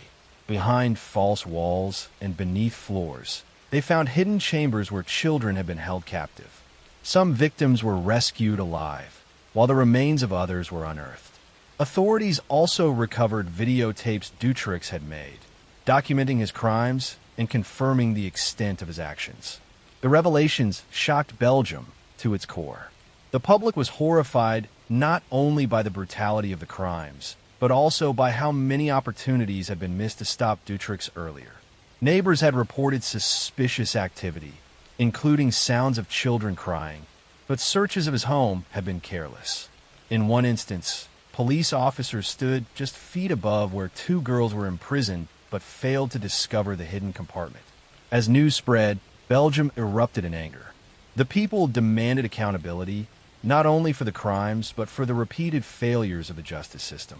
In October 1996, hundreds of thousands of Belgians took to the streets in what became known as the White March. Citizens dressed in white and carried white balloons as symbols of innocence lost. It was one of the largest public demonstrations in Belgian history, reflecting the collective grief and outrage of a nation betrayed by its institutions. The trial of Mark Dutrix began in 2004, nearly a decade after his arrest.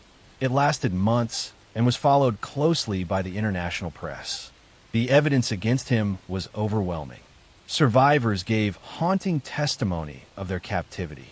Families of victims described years of anguish. The videotapes and journals provided direct proof of his guilt. Dutrix attempted to manipulate the trial by claiming he had been part of a larger network of criminals involved in trafficking. These claims sparked conspiracy theories and added to public distrust, but they were never fully substantiated. Ultimately, Dutrix was convicted of multiple murders, kidnappings, and assaults. He was sentenced to life in prison with no possibility of parole.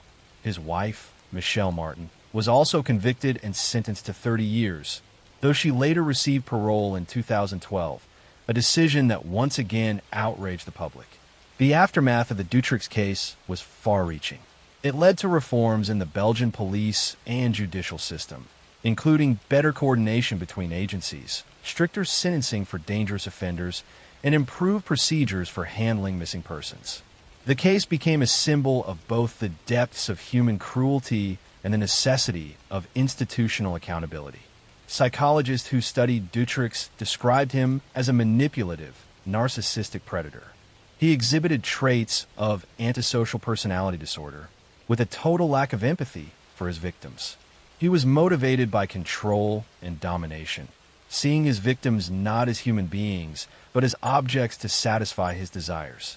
His ability to live an outwardly ordinary life while secretly committing such atrocities remains one of the most chilling aspects of his story. Next story. I'm going to tell you the story of one of the darkest crimes in history. It is the story of Rodney Alcala, a man whose charm, intelligence, and outward appearance concealed a pattern of violence and manipulation that terrorized women for decades. Known as the dating game killer, his case stands as one of the most chilling examples of how a predator can operate in plain sight while deceiving nearly everyone around him. Rodney James Alcala was born in 1943 in San Antonio, Texas. His early childhood was marked by instability. When he was young, his father abandoned the family, leaving his mother to raise the children alone. They relocated to Los Angeles, where Alcala grew up. Accounts from his youth describe him as intelligent, artistic, and gifted in school. He showed talent in photography and had an ability to draw people toward him with his personality. Yet beneath this outward image lay a growing tendency toward manipulation and control. Alcala joined the United States Army at the age of 17. He was stationed as a clerk, but his time in the military ended abruptly. In 1964, after suffering what was described as a nervous breakdown, he deserted his post. Military psychologists later diagnosed him with antisocial personality traits, and he was discharged on medical grounds. This episode revealed the instability and psychological issues that would continue to shape his life. By the late 1960s, Alcala had begun targeting women and children. In 1968, in Los Angeles, he committed one of his first known assaults. He lured an 8-year-old girl into his apartment and attacked her. A passerby intervened, and the girl survived, though severely injured. Alcala fled the state and was placed on the FBI's most wanted list. He adopted new identities, enrolled in college in New York, and even studied film under the famous director Roman Polanski.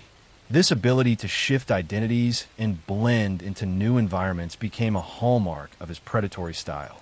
Eventually, Alcala was arrested and convicted for the 1968 assault, but the legal system at the time imposed light consequences. He served a short sentence and was released on parole in the early 1970s. Despite the clear evidence of his danger to society, parole boards granted him freedom multiple times. This repeated leniency allowed Alcala to continue his cycle of violence. Throughout the 1970s, Alcala refined his methods. He presented himself as a professional photographer, often approaching women and offering to take their pictures for modeling portfolios. He carried a camera and used his charm to gain trust. Many women agreed, not realizing that behind the lens was a predator who was studying, manipulating, and ultimately hunting them.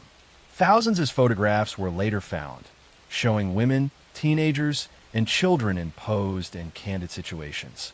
Some of the individuals in these photographs remain unidentified to this day, raising chilling questions about the full extent of his crimes. Alcala's outward persona grew increasingly convincing. In 1978, he even appeared as a contestant on the popular television program, The Dating Game. On national television, he smiled, joked, and impressed the female contestant with his witty answers. He won the episode and was chosen for a date, though the woman later declined after sensing something unsettling about him. The fact that a serial predator could stand on stage and charm a national audience while actively committing crimes earned him the nickname the Dating Game Killer. Behind this facade, Alcala's crimes were escalating. He was linked to murders across California, New York, and possibly other states. His victims were often young women, though investigators later connected him to children as well. The killings followed a pattern of manipulation, assault, and strangulation. Survivors described how he would sometimes strangle his victims until they lost consciousness, then allow them to recover briefly before repeating the act. This sadistic method revealed his desire for total control over life and death. One of his known victims was Jill Barkham, an 18-year-old runaway found murdered in Los Angeles in 1977. Another was Georgia Wickstead, a 27-year-old nurse whose body was discovered in 1978. Later victims included Charlotte Lamb, Jill Parento, and 12-year-old Robin Samso, whose disappearance and murder in 1979 finally brought Alcala into the full focus of law enforcement. The Samso case became the turning point. Robin disappeared while riding her bicycle to ballet class in Huntington Beach, California. Her remains were found 12 days later. Witnesses recalled seeing her with a man who matched Alcala's description and noted the presence of a camera. Police searched his storage locker, uncovering jewelry, keepsakes, and thousands of photographs. These items linked him to multiple victims and provided evidence of his predatory behavior. Alcala was arrested in 1979 and charged with Robin Samso's murder. His first trial led to a conviction, but it was overturned on appeal due to procedural issues. A second conviction followed, but was again overturned. It was not until 2010, after advances in DNA technology, that prosecutors secured a comprehensive conviction against him for 5 murders committed in California between 1977 and 1979. DNA evidence also linked him to additional crimes in New York and elsewhere. In total, investigators estimate that Alcala may have killed dozens of people, though the exact number remains unknown. During his trials, Alcala's behavior reflected his narcissism and manipulative tendencies. In his later trial, he chose to represent himself, questioning witnesses and even addressing the jury directly. At times he played recordings of the song Arlo Guthrie's Alice's Restaurant, seemingly mocking the proceedings. His lack of remorse and his insistence on controlling the courtroom underscored the psychological traits that had fueled his crimes. In 2010, Rodney Alcala was sentenced to death in California for the murders of 5 women and girls. Additional convictions followed in New York, where he was sentenced to 25 years to life for 2 more killings. Despite the convictions, law enforcement believes that Alcala's victim count was far higher, possibly reaching into the dozens or more. The photographs discovered in his storage unit remain a haunting archive, with many individuals still unidentified, leaving families to wonder whether their missing loved ones may have been among his victims. Alcala's health declined in prison, and he remained on death row for over a decade. In July 2021, he died of natural causes at the age of 77 while still awaiting execution. His death closed a chapter on his life, but left many unanswered questions about the true scale of his crimes. The case of Rodney Alcala serves as a chilling reminder of how predators can manipulate appearances to conceal their true nature. He was intelligent, articulate, and charming enough to convince television producers, parole boards, and even casual acquaintances that he was safe. Yet behind this mask, he was one of the most sadistic serial killers in American history. Next story. I'm going to tell you the story of one of the darkest crimes in history. It is the story of Anatoly Onoprienko, a man whose actions in Ukraine during the 1990s earned him the names the Terminator and the Beast of Ukraine. His crimes were so shocking in their scale and brutality that they left entire towns in fear and reshaped how the country thought about violence. Anatoly Onoprienko was born in 1959 in the Zhytomyr region of Ukraine. His childhood was marked by neglect and hardship. When he was still very young, his mother died, and his father, unable to care for him, placed him in an orphanage. Growing up without a stable family or guidance, he developed deep feelings of abandonment and resentment. The orphanage system in the Soviet era was harsh, and Anatoly learned to survive through isolation and cruelty. Teachers and other children described him as withdrawn, but also prone to sudden bursts of anger. These early experiences played a major role in shaping his psychology. He grew up believing the world was hostile and uncaring, and in time, he would turn that belief into violence. As a young man, Anatoly briefly joined the Soviet military, but he did not last long in disciplined environments. He drifted from job to job, never forming lasting relationships. By the 1980s, he began to commit small crimes, burglaries, and thefts. He also traveled through Europe for a time, where he may have observed or even practiced violent crimes that were never discovered. What is clear is that by the early 1990s, back in Ukraine, he had decided to pursue murder on a scale almost without precedent. Onoprienko's method was chilling. He would select isolated houses, often in rural villages, where families lived far from neighbors. Armed with a shotgun or other weapons, he would break into the homes at night, kill everyone inside, and then set fire to the house to destroy evidence.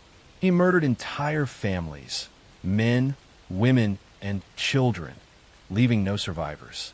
His attacks were often random, which created widespread panic because no one could predict where he would strike next. Unlike killers who target specific victims, Onoprienko's violence was indiscriminate. This made him even more terrifying. Between 1989 and 1996, he murdered at least 52 people, though some investigators believe the true number could have been higher. His crimes were methodical, yet also impulsive. Sometimes he would kill simply because a house seemed like an easy target. In other cases, he left behind small signs of planning, such as stealing weapons or vehicles. The randomness of his choices made the investigations difficult. In Ukraine during the early 1990s, the police and security forces were struggling. The collapse of the Soviet Union had left the country in turmoil. Institutions were weak, resources were scarce, and crime was rising across the nation. Onoprienko exploited this chaos. For years, he managed to avoid capture, moving quietly from one region to another. Each new set of murders caused fear to spread. Families locked themselves in their homes at night. Villages organized patrols, but it did little to stop him. The investigation into his crimes was one of the most complex in Ukrainian history. Initially, police suspected several different individuals, since the crimes were so widespread and brutal that it seemed impossible for one man to be responsible. For a time, attention even fell on innocent suspects who were wrongfully detained. This only deepened public frustration and fear. The breakthrough came in 1996, after a series of particularly brutal murders.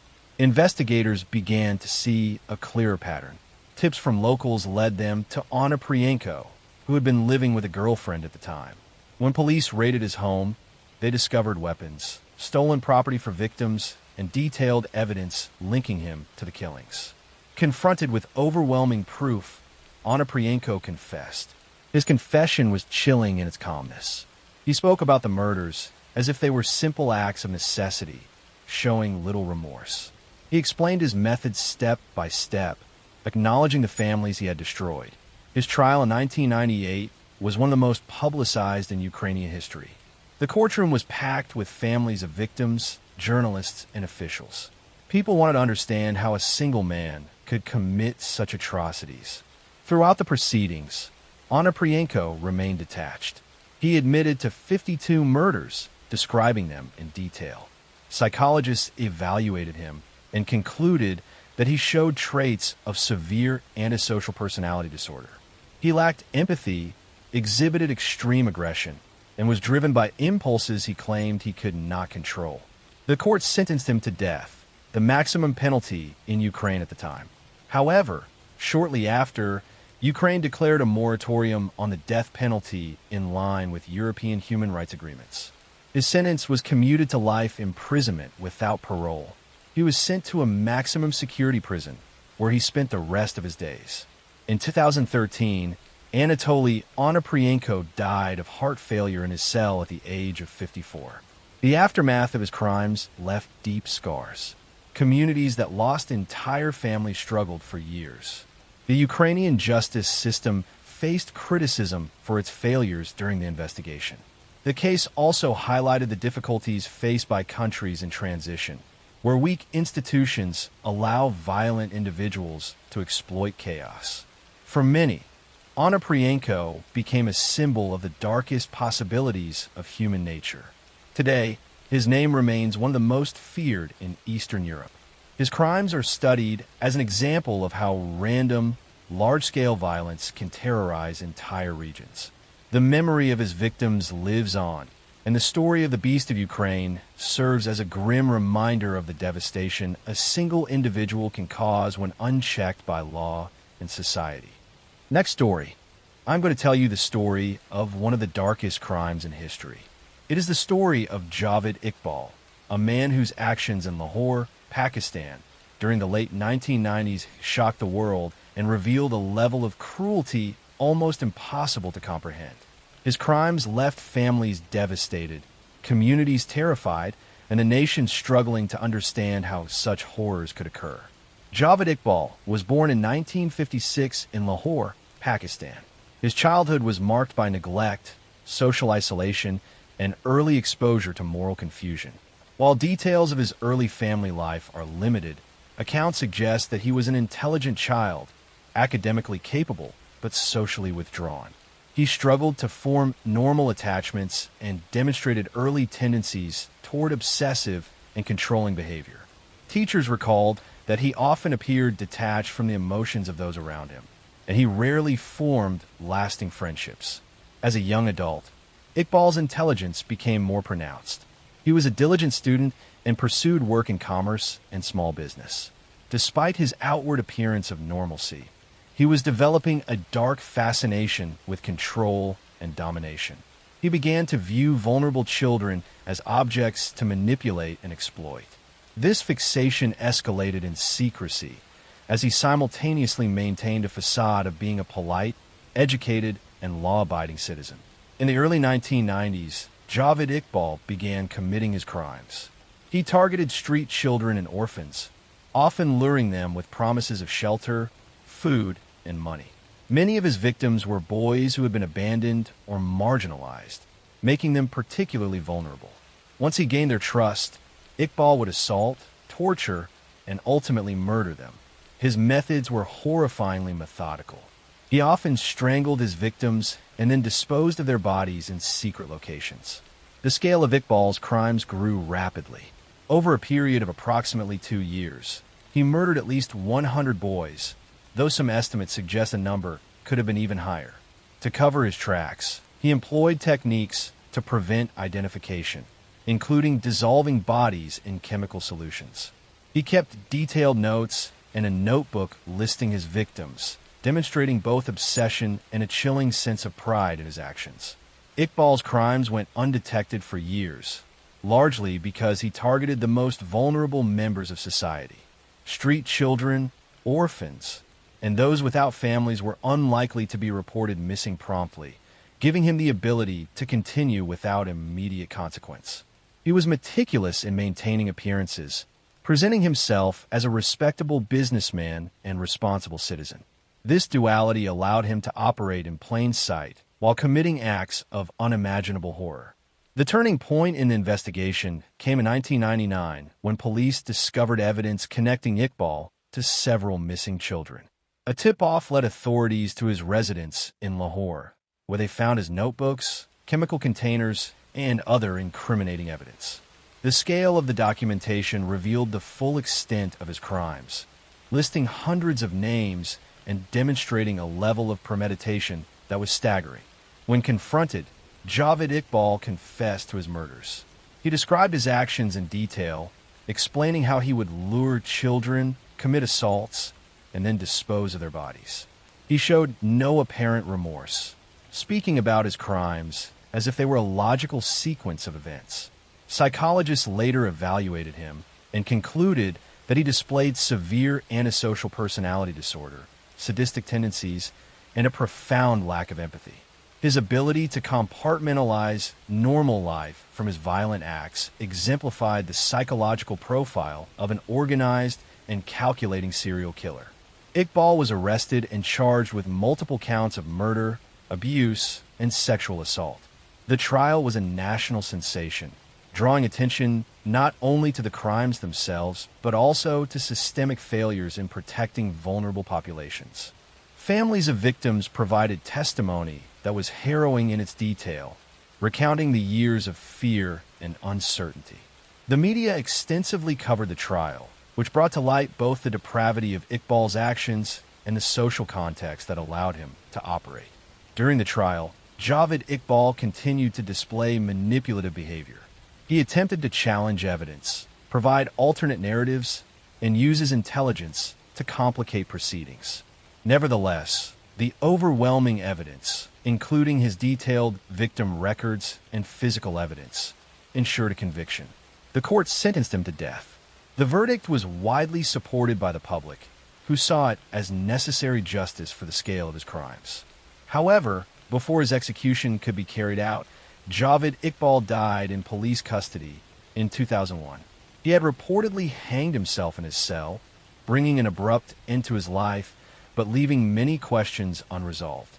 His death prevented a full legal closure for many families, though the documentation he left behind offered evidence of the magnitude of his crimes and provided closure in terms of identifying his victims. The aftermath of Iqbal's case had profound implications for Pakistan. Law enforcement agencies faced criticism for failing to detect his crimes earlier, particularly in communities with large populations of street children and orphans. The case prompted reforms in child protection policies, efforts to improve monitoring of vulnerable populations, and initiatives to educate the public about the risks of exploitation. Social workers, psychologists, and law enforcement used the case to develop better strategies for prevention and intervention. Psychological studies of Javed Iqbal highlighted the complexities of his mind. He was not a spontaneous or impulsive killer.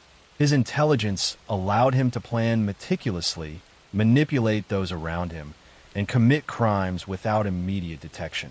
His lack of remorse, combined with his ability to present a normal facade, made him extraordinarily dangerous. He serves as an example of how predators can exploit societal vulnerabilities while remaining hidden in plain sight.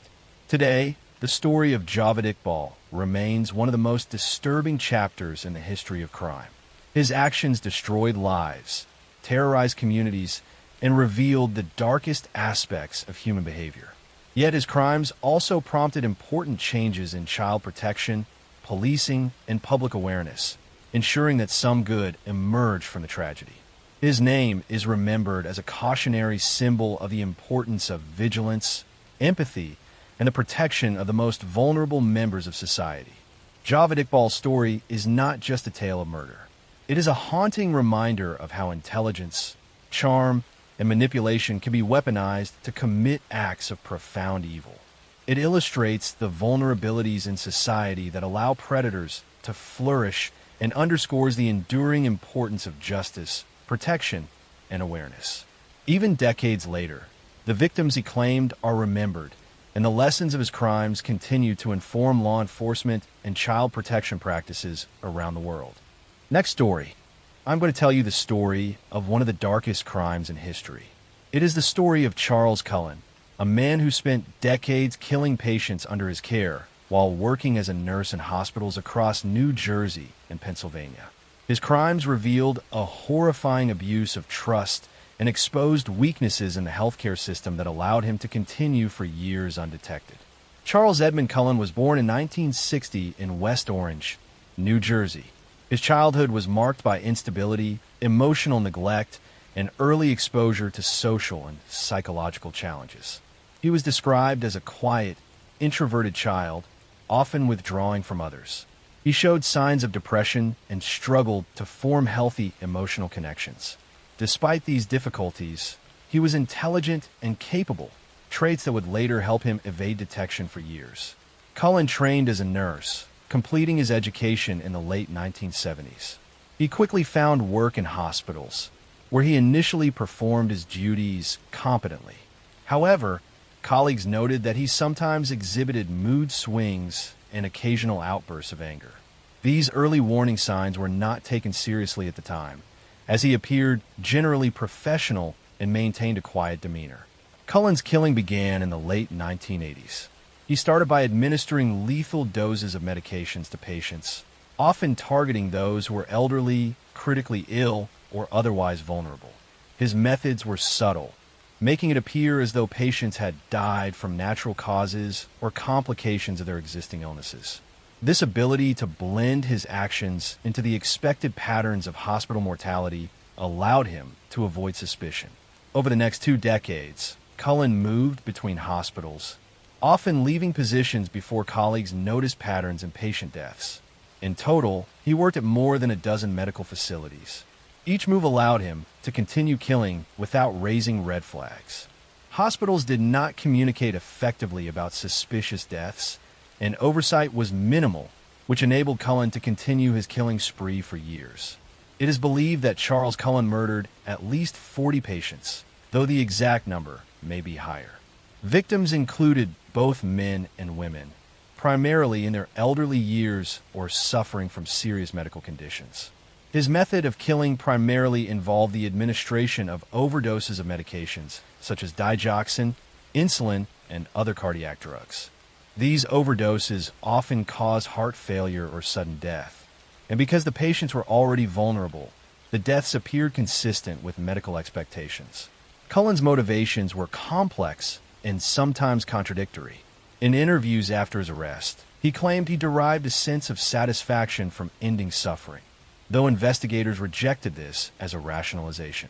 Psychologists described him as having antisocial personality traits, including a lack of empathy, chronic manipulation, and a willingness to kill without remorse. He displayed both careful planning and opportunism, selecting victims based on accessibility and vulnerability. The first serious investigation into Cullen's activities began in the late 1990s when hospital administrators and colleagues noticed unusually high death rates in units where he worked. Patterns emerged linking sudden cardiac deaths and unexplained overdoses to patients under his care. The investigation revealed that Cullen had been able to exploit weaknesses in hospital reporting systems and the lack of coordination between institutions. Despite early suspicions, no arrests were made until he confessed voluntarily during a police investigation in 2003. Cullen's confession stunned authorities. He admitted to killing dozens of patients across multiple hospitals, providing detailed accounts of how he administered lethal doses and how he avoided detection. He explained that he had moved frequently to avoid scrutiny and that he had chosen victims strategically. His calm recounting of these murders was chilling, revealing both his meticulous planning and the ease with which he had circumvented oversight. The trial and investigation that followed were extraordinary in their scope. Prosecutors in New Jersey and Pennsylvania worked to understand the full extent of Cullen's crimes, interviewing colleagues, reviewing medical records, and analyzing patient deaths over decades. The legal proceedings focused not only on the murders themselves, but also on systemic failures in the healthcare system that allowed a nurse to kill patients over such an extended period. In 2006, Charles Cullen pleaded guilty to multiple counts of murder and attempted murder as part of a plea agreement. The agreement was designed to avoid lengthy trials while ensuring he would spend the remainder of his life in prison without the possibility of parole.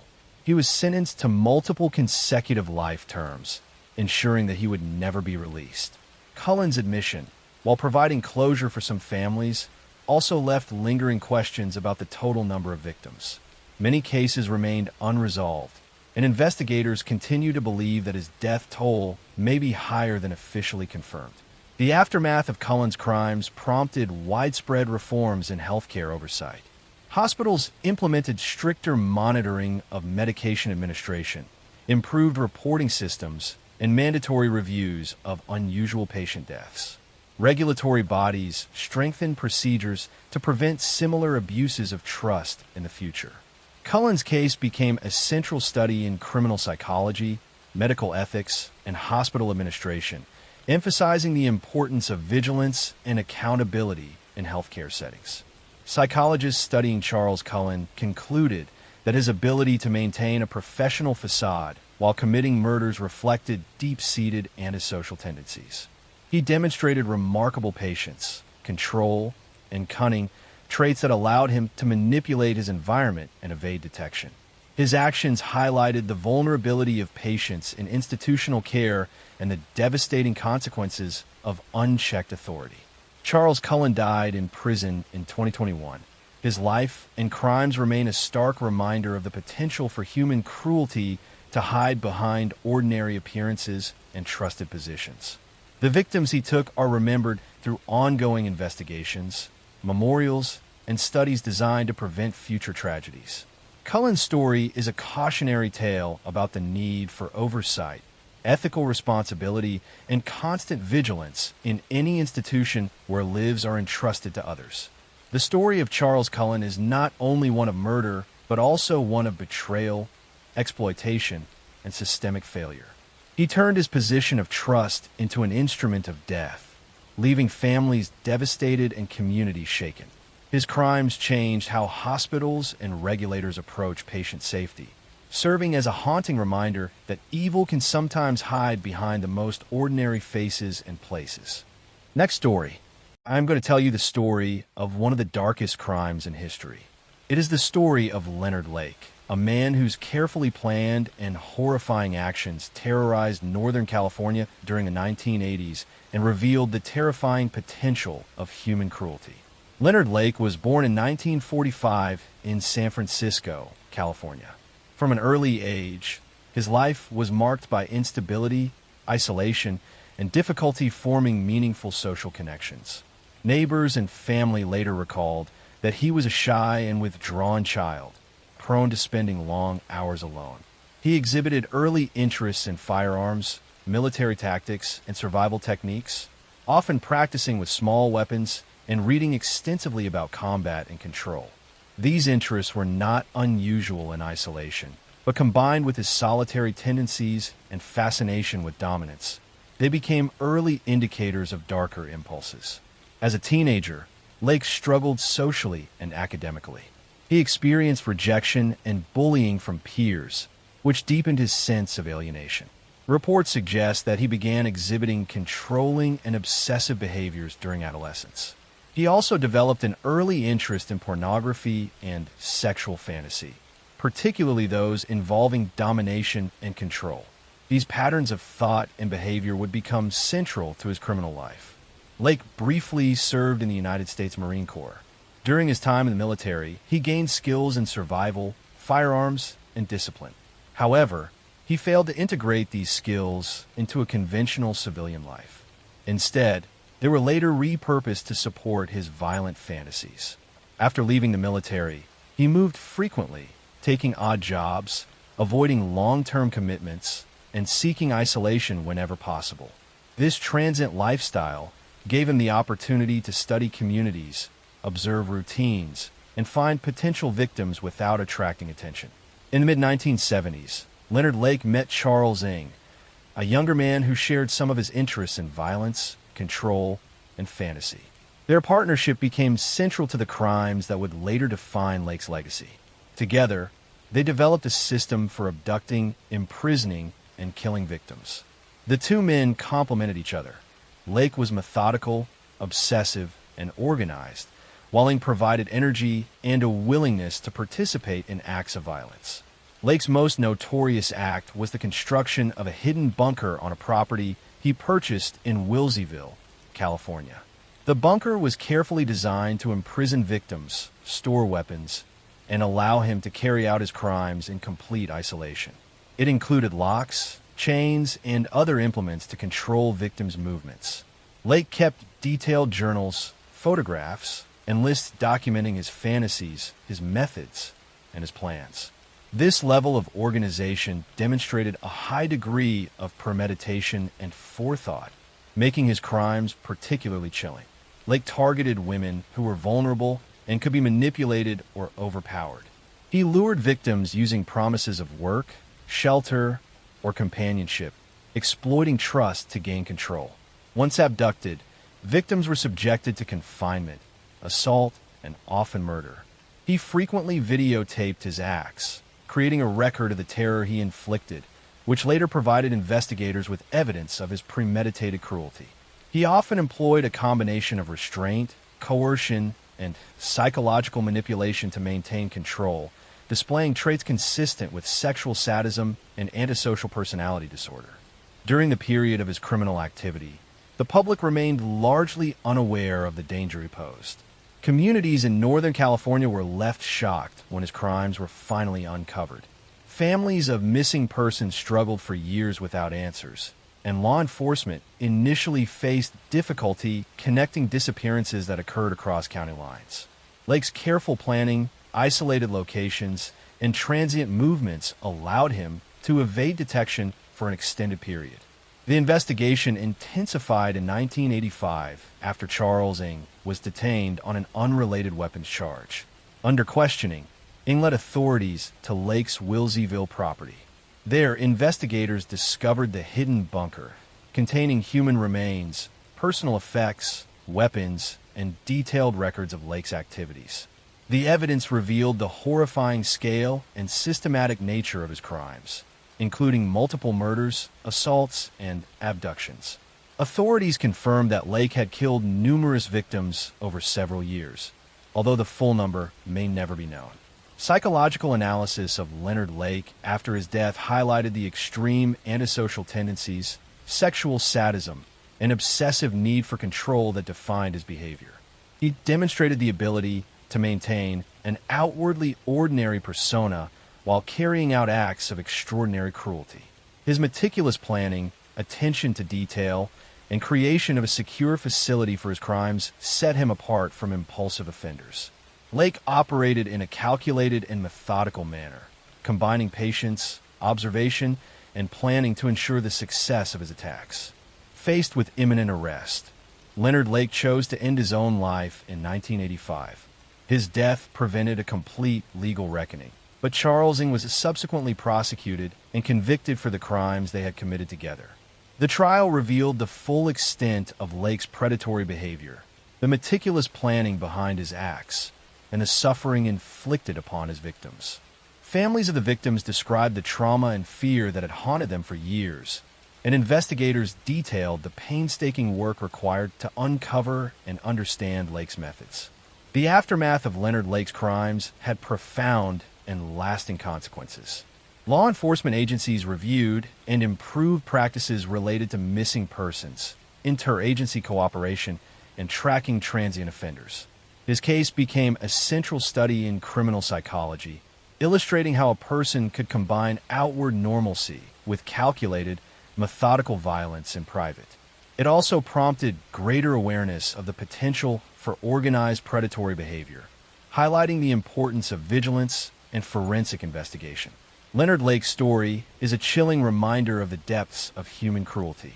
He combined intelligence, patience, and meticulous planning to commit acts of extreme violence.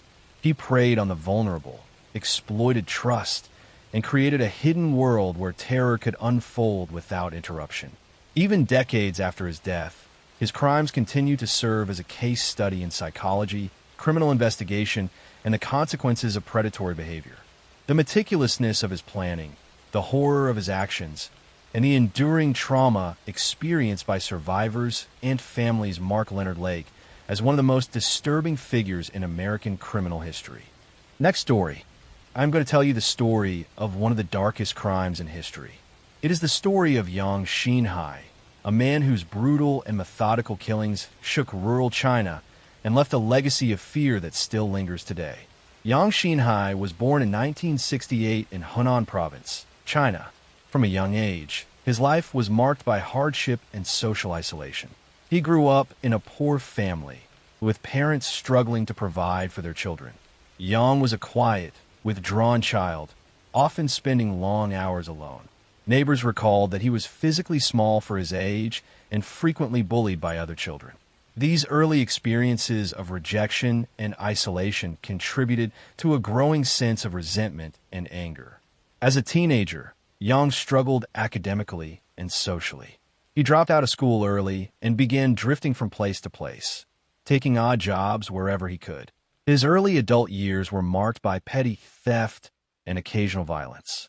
Reports later revealed that he had committed assaults and burglaries before escalating to more serious crimes. Experts believe that his early experiences of poverty, neglect, and social marginalization combined with latent violent tendencies to form the foundation for his later predatory behavior.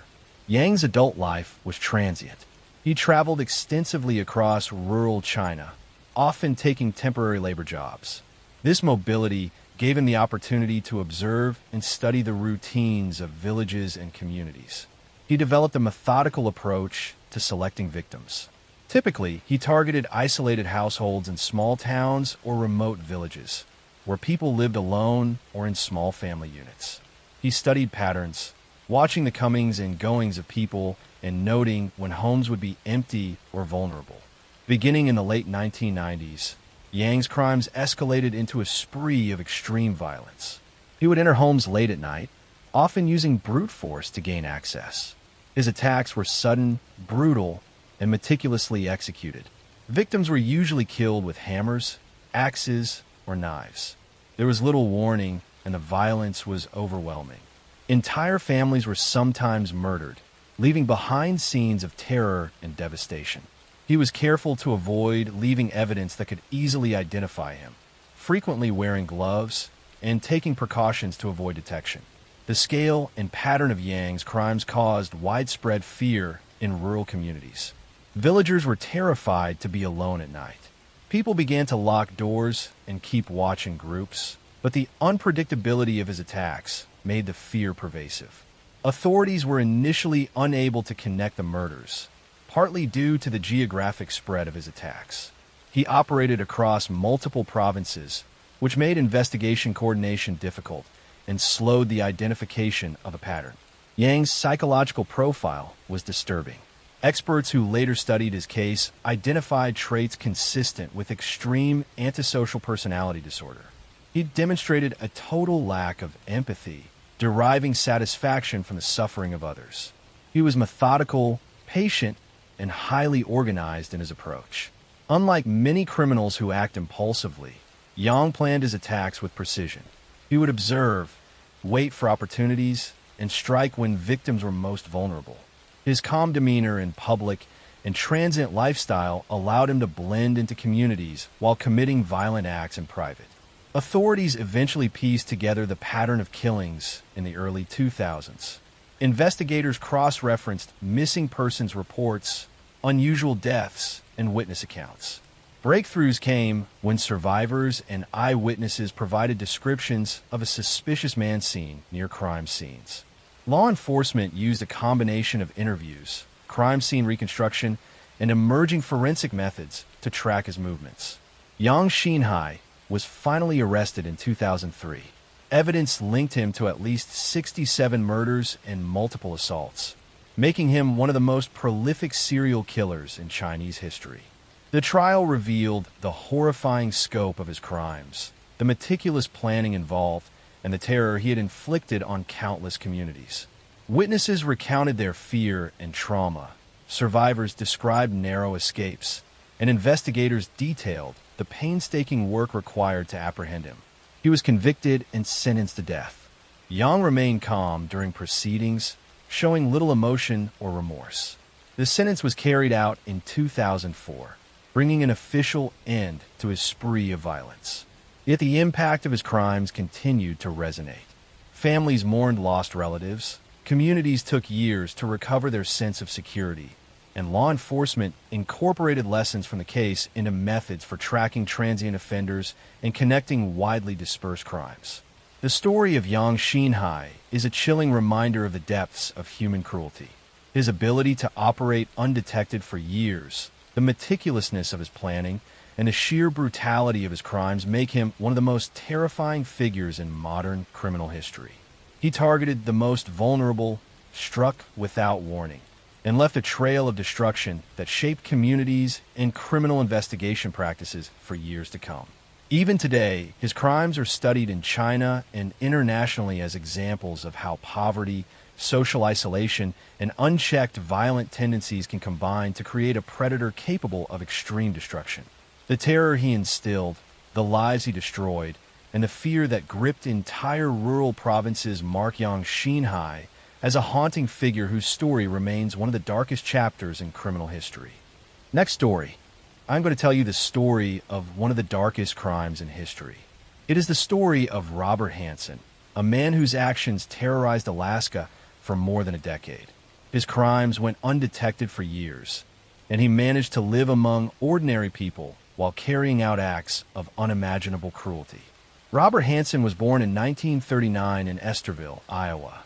From the beginning, he was a quiet, introverted child. He suffered from frequent illnesses, including asthma, which kept him isolated from his peers and made social interaction difficult. His early childhood was marked by loneliness. He spent hours observing the world around him, especially the natural environment and animals. This fascination with hunting and firearms would shape his later life in profound ways. Even as a young boy, Hansen displayed disturbing tendencies. He had a fascination with trapping and harming animals. Neighbors and relatives later recalled incidents where he would set traps for small creatures, sometimes killing them without remorse.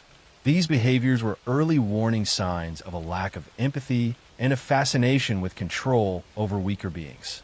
In school, Hansen was often bullied and ostracized, deepening his sense of isolation.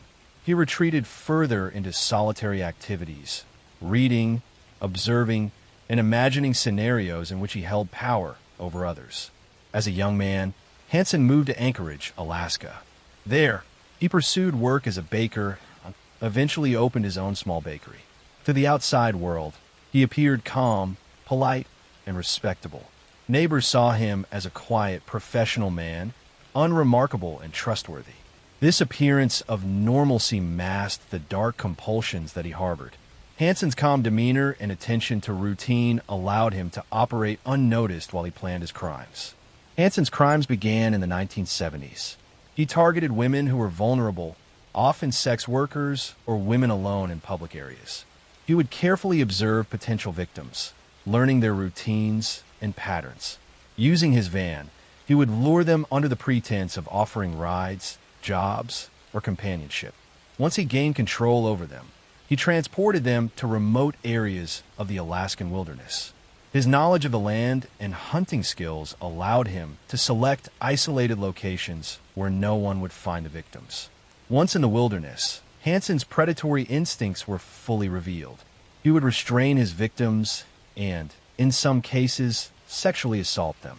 In other cases, he would release them and pursue them through the forest, shooting at them as if they were game. He took pleasure in the fear and panic he created, viewing these women not as human beings, but as objects to dominate and hunt. His meticulous planning and patience made him extremely difficult to catch. He would often bury victims in unmarked graves, scatter evidence, and use the natural terrain to hide his crimes. The impact of his crimes on the community was profound, though it developed gradually. At first, disappearances were treated as isolated incidents. Families reported missing daughters, and friends searched in vain for answers. Women began to alter their behavior, avoiding certain areas and traveling in groups. The growing fear was subtle but pervasive. Law enforcement struggled to see the connection between cases. Hansen's careful selection of victims and his mobile approach allowed him to evade detection for years. Hansen's psychology was complex. Experts later determined that he had antisocial tendencies combined with sexual sadism. He was capable of maintaining a normal life, operating a business, and interacting with neighbors without raising suspicion. Yet privately, he acted on violent fantasies with meticulous calculation. He derived pleasure from exerting control over his victims and manipulating their fear. This duality, ordinary by day, predator by night, was central to his ability to continue for so long. Investigations into his crimes intensified in the early 1980s. A combination of forensic analysis, witness testimony, and law enforcement collaboration finally began to unravel his activities. One survivor provided crucial information that enabled authorities to identify Hansen. The pattern became evident. Vulnerable women were targeted, abducted, transported in his van, and disposed of in remote wilderness areas. Evidence included personal items belonging to victims, forensic traces, and eyewitness accounts of his interactions with women prior to abduction. Eventually, he was linked to at least 17 murders, though it is widely believed the number of victims may have been higher. Hansen's arrest in 1983 brought a wave of relief, but also horror as the details emerged. The trial revealed the full extent of his methodical cruelty. Prosecutors presented overwhelming evidence, including detailed accounts from surviving victims, physical evidence from crime scenes, and witness statements. Victims' families confronted Hansen in court, recounting years of fear and grief. Hansen maintained a composed, calm demeanor throughout the trial, showing little outward remorse. He was convicted and sentenced to life imprisonment without the possibility of parole. The aftermath of Hansen's crimes had a lasting effect on Alaska and beyond. Communities were forced to confront the vulnerabilities of women and the hidden dangers present even in quiet towns. Law enforcement agencies improved procedures for missing person cases, emphasized interagency cooperation, and advanced forensic and investigative techniques. Hansen's case became a prominent example in criminal psychology, illustrating the dangers posed by individuals capable of maintaining a normal facade while engaging in violent, compulsive behavior in private. Hansen remained in prison until his death in 2014. His story is a chilling reminder of the darkness that can exist behind ordinary appearances. He hunted his victims like game, exploiting his knowledge of human behavior and the wilderness to evade capture. The terror he created, the lives he destroyed, and the fear that gripped entire communities make Robert Hansen one of the most haunting figures in the history of American crime.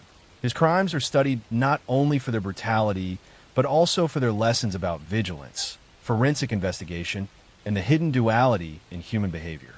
They remind us that appearances can be deceiving and that the ordinary can conceal the extraordinary darkness. The story of Robert Hansen endures as a cautionary tale of methodical evil and the profound consequences of unchecked predatory impulses. Next story. I'm going to tell you the story of one of the darkest and most unsettling crimes in Japanese history. It is the story of Miyuki Ishikawa, a woman who came to be called the Demon Midwife. In the years immediately after the Second World War, when Japan was struggling with poverty, hunger, and devastation, she was entrusted with the care of newborn children. Instead of protecting them, she oversaw their deaths. By the time her crimes were exposed, it was believed that dozens, perhaps more than 100 infants had perished under her watch, making her one of the most prolific killers in Japan's history. Her case shocked the country not only for its brutality, but also for what it revealed about the hardships of the era and the failures of system that allowed so many vulnerable lives to be lost. Miyuki Ishikawa was born in 1897 in southern Japan. She came of age in a period when the nation was rapidly modernizing, yet still deeply tied to traditional expectations. She received an education and eventually trained as a midwife, a respected profession that gave her authority within her community. By the 1940s, she had risen to a position of prominence, serving as director of a maternity hospital in Tokyo. Outwardly, she was seen as a responsible and skilled woman. In a society still heavily influenced by hierarchy and respect for authority, her role commanded trust. Parents believed they were leaving their newborns in safe hands. Few would have suspected that behind this professional image lay choices that would lead to mass death. The backdrop of her crimes is important. In the late 1940s, Japan was reeling from the devastation of the war. Cities had been bombed, the economy was in ruins, and food shortages were severe. Families struggled to provide for themselves, let alone for new children. At the same time, birth control was limited, abortion was restricted, and many women became pregnant without support. In such desperate circumstances, unwanted children were often abandoned or placed into institutions. The hospital where Ishikawa worked became one of the places where these infants were sent. But instead of offering them a chance at survival, the hospital under her care became a site of systematic neglect and death. Ishikawa, together with her husband and a doctor who worked alongside her, developed a chilling practice. When poor families brought infants they could not afford to raise, she did not provide care or seek adoption. Instead, she allowed the children to die, often by deliberate neglect. In many cases, the infants were left without adequate food or medical treatment until they perished. At times, more direct methods were used to hasten death. The justification she later offered was that she was relieving parents of burdens they could not manage. In her view, and in the view of her accomplices, the deaths were acts of mercy that spared families from financial ruin. But behind such rationalizations was the stark fact that she had taken it upon herself to decide who would live and who would die. The scale of the deaths grew over time. Records were poorly kept, and many infants were never formally registered, which allowed the crimes to continue in the shadows. Families who delivered babies to Ishikawa often never saw them again. Some parents may have suspected what was happening but felt powerless in the face of authority. Others perhaps accepted her assurances that their children would be placed in care. Over the course of several years, the number of dead mounted. When investigators later attempted to piece together the extent of the killings, estimates range from dozens to more than 100. The true figure has never been confirmed. The crimes came to light almost by accident in 1948.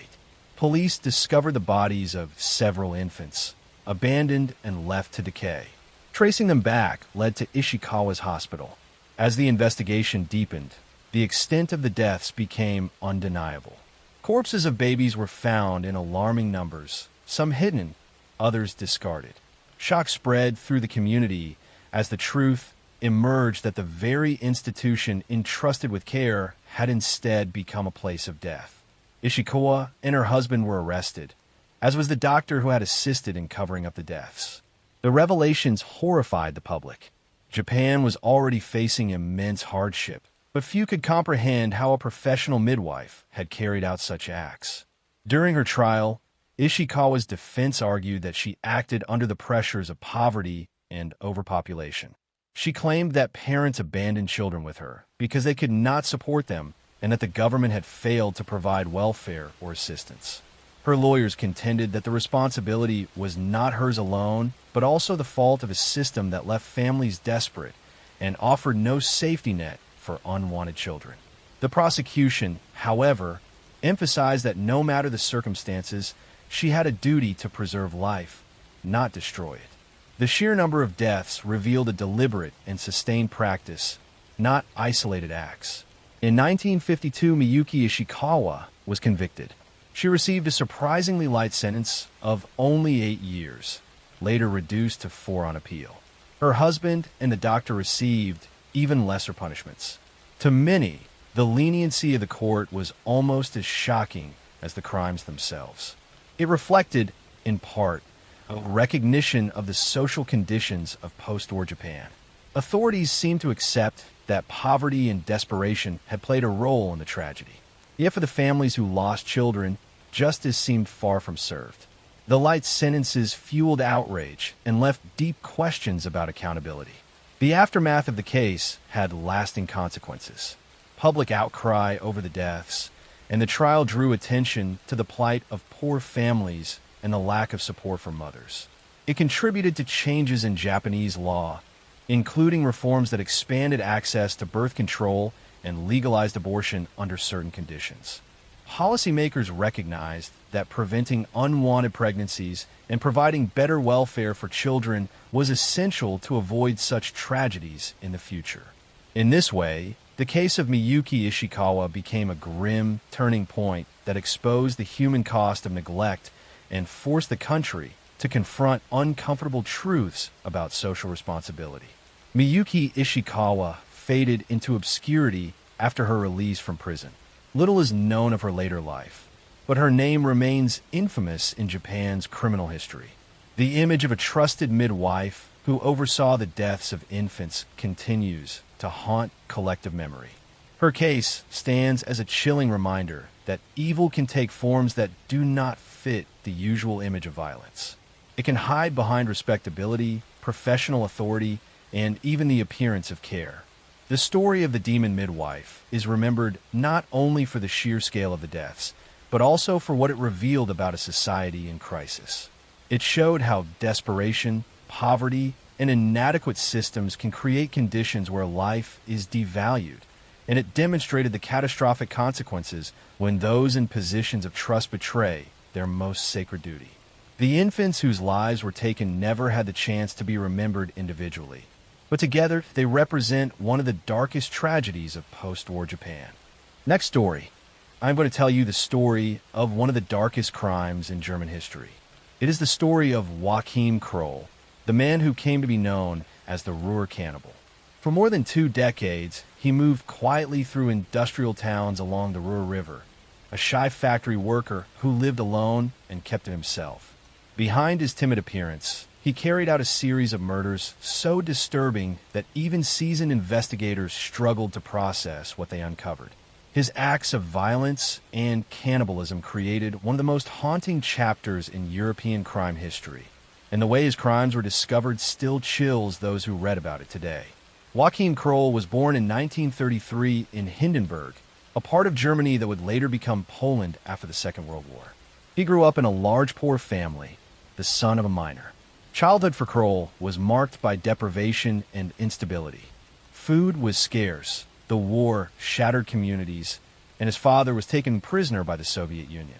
Teachers and neighbors described young Joachim as a slow learner who had difficulty reading and writing. He was considered simple-minded and often ridiculed by classmates. He had no close friends and spent much of his childhood in isolation. Even as a teenager, he was seen as awkward and withdrawn. His family eventually relocated to North Rhine-Westphalia, where Kroll would live out much of his life in industrial towns that were rebuilding after the war. Psychologists later observed that his development was arrested at an early stage. His intelligence level was measured as borderline, and he displayed signs of emotional immaturity.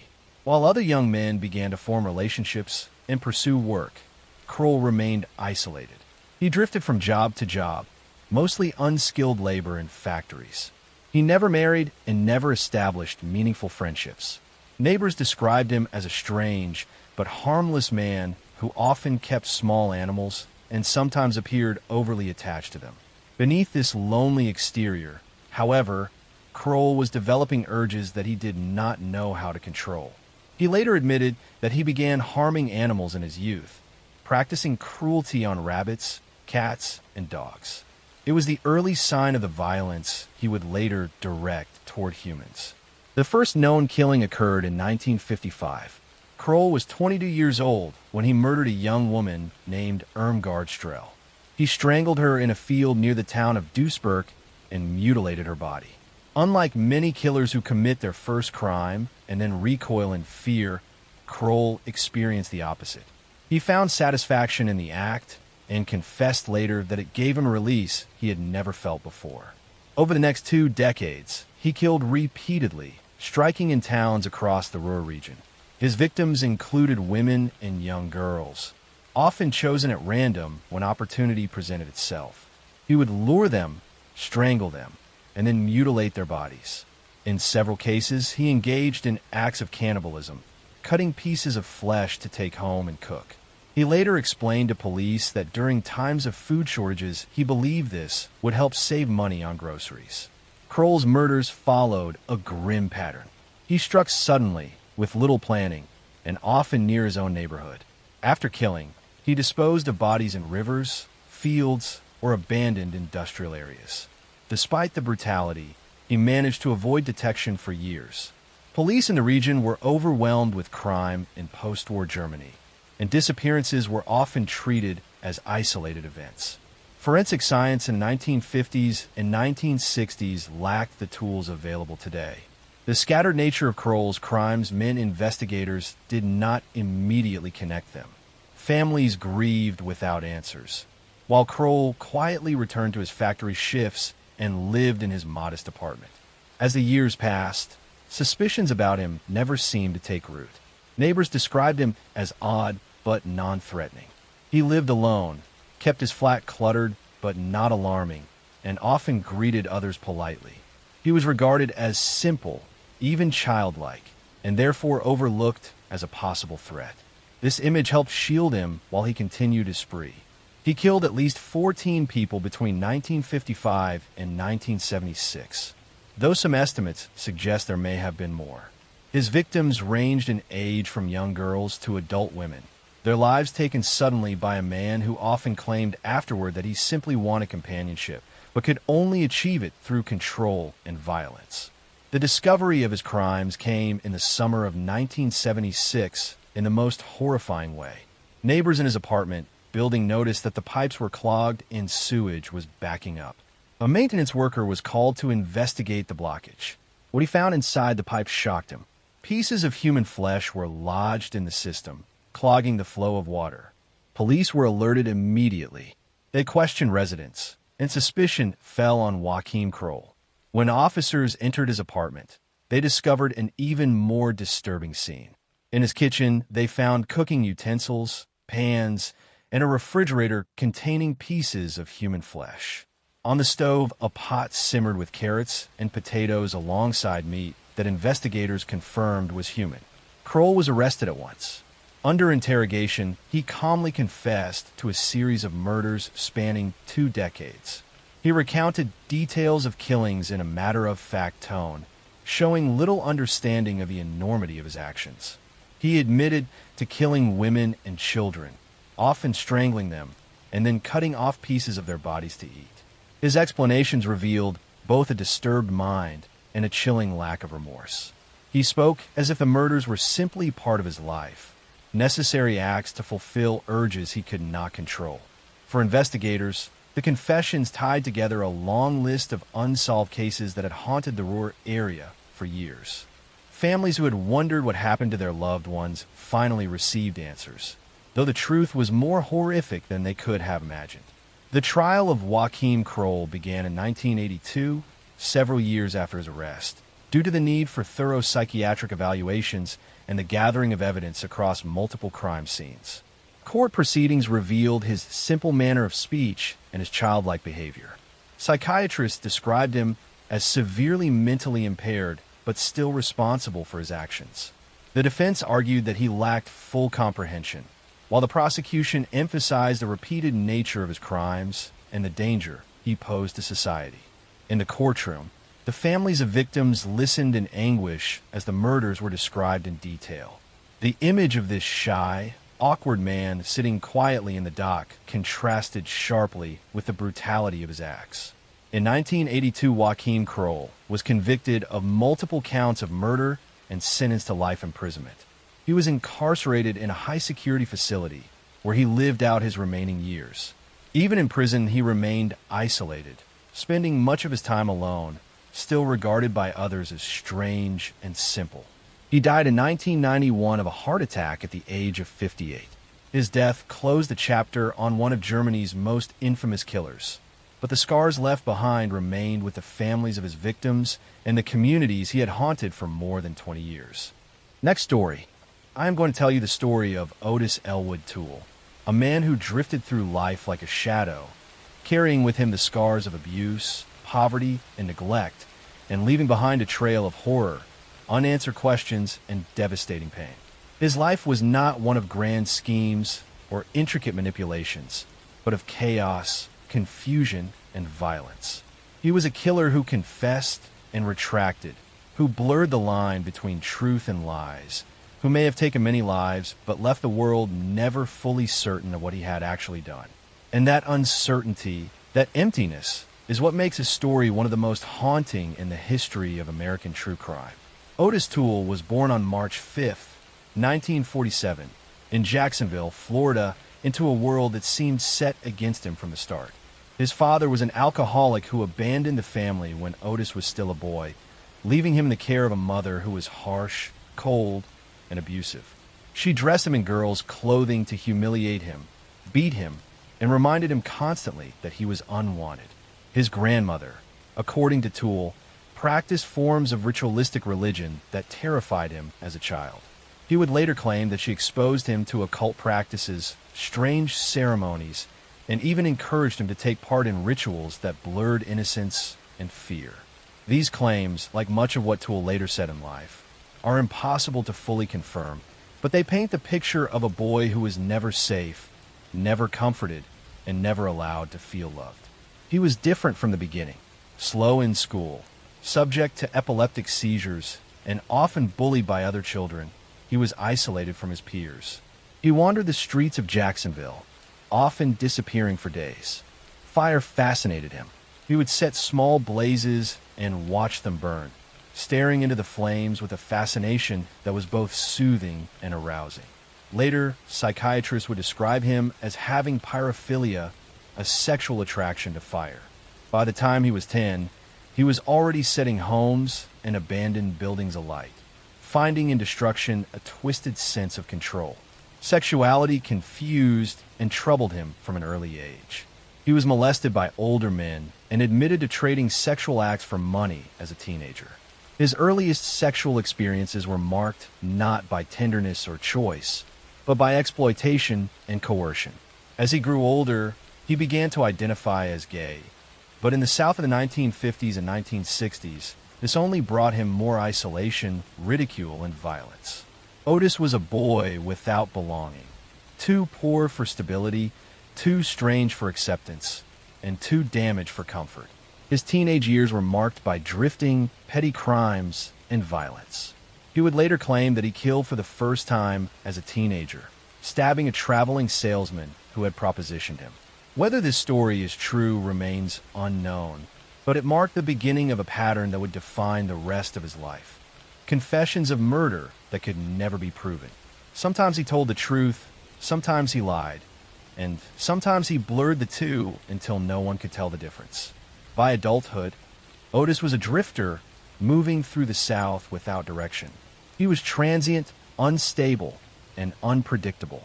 He worked odd jobs, slept in bus stations or abandoned buildings and wander highways. It was during these years of drifting that he met another man who would change the course of his life. Henry Lee Lucas.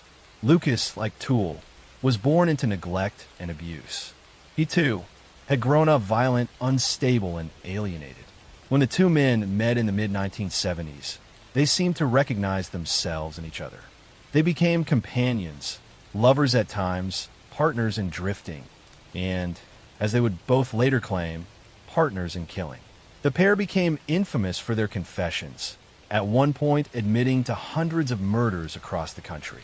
They painted themselves as nomadic killers, traveling state to state, murdering strangers picked up along the highways, and then moving on without a trace. To hear them tell it, they were among the most prolific killers in history. The problem was that most of those confessions could not be verified. Some were proven false, with Lucas and Toole confessing to murders they could not possibly have committed because they were in another state at the time. Yet, their words were so detailed, so graphic, and so consistent with each other that investigators struggled to separate fact from fiction. For a time, police departments across the country were eager to pin unsolved murders on the duo, closing cases based on confessions that were shaky at best. Later, this rush to believe would be criticized as sloppy police work. But in the moment, Toole and Lucas seemed to provide answers to mysteries that had haunted communities for years.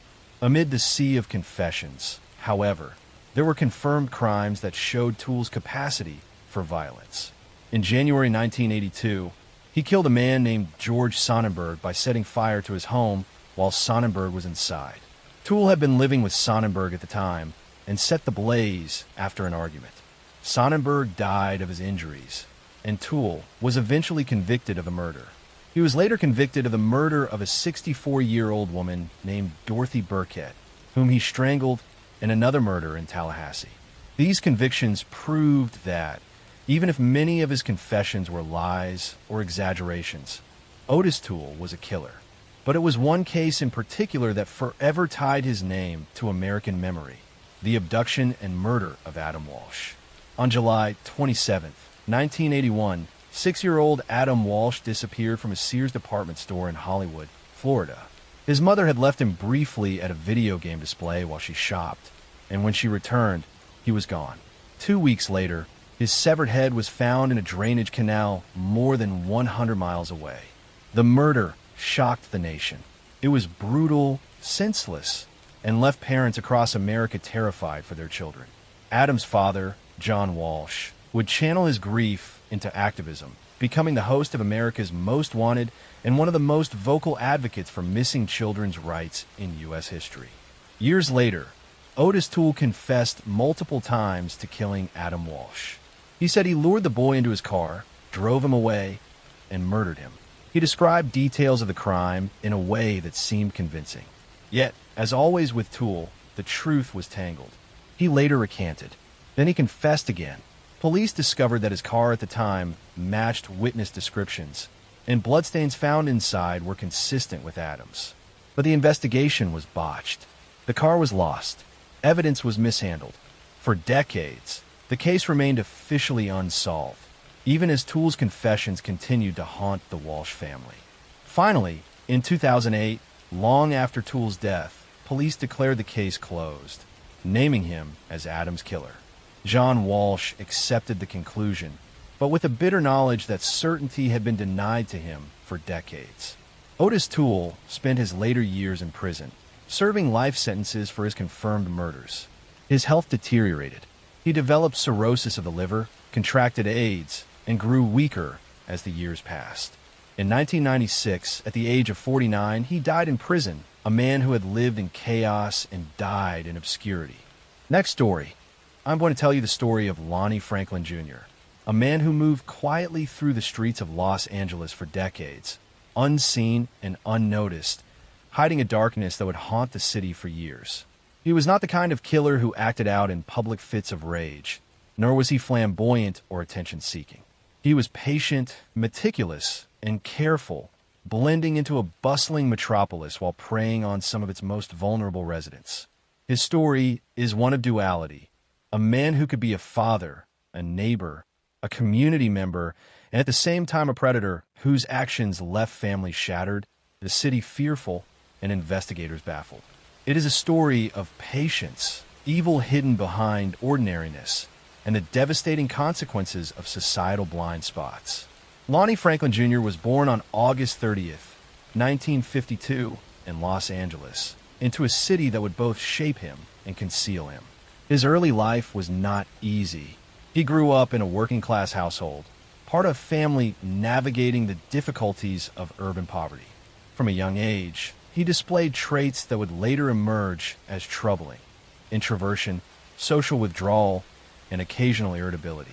He struggled in school, often isolated from peers, and found himself drawn to solitary activities that allowed him to escape the world around him.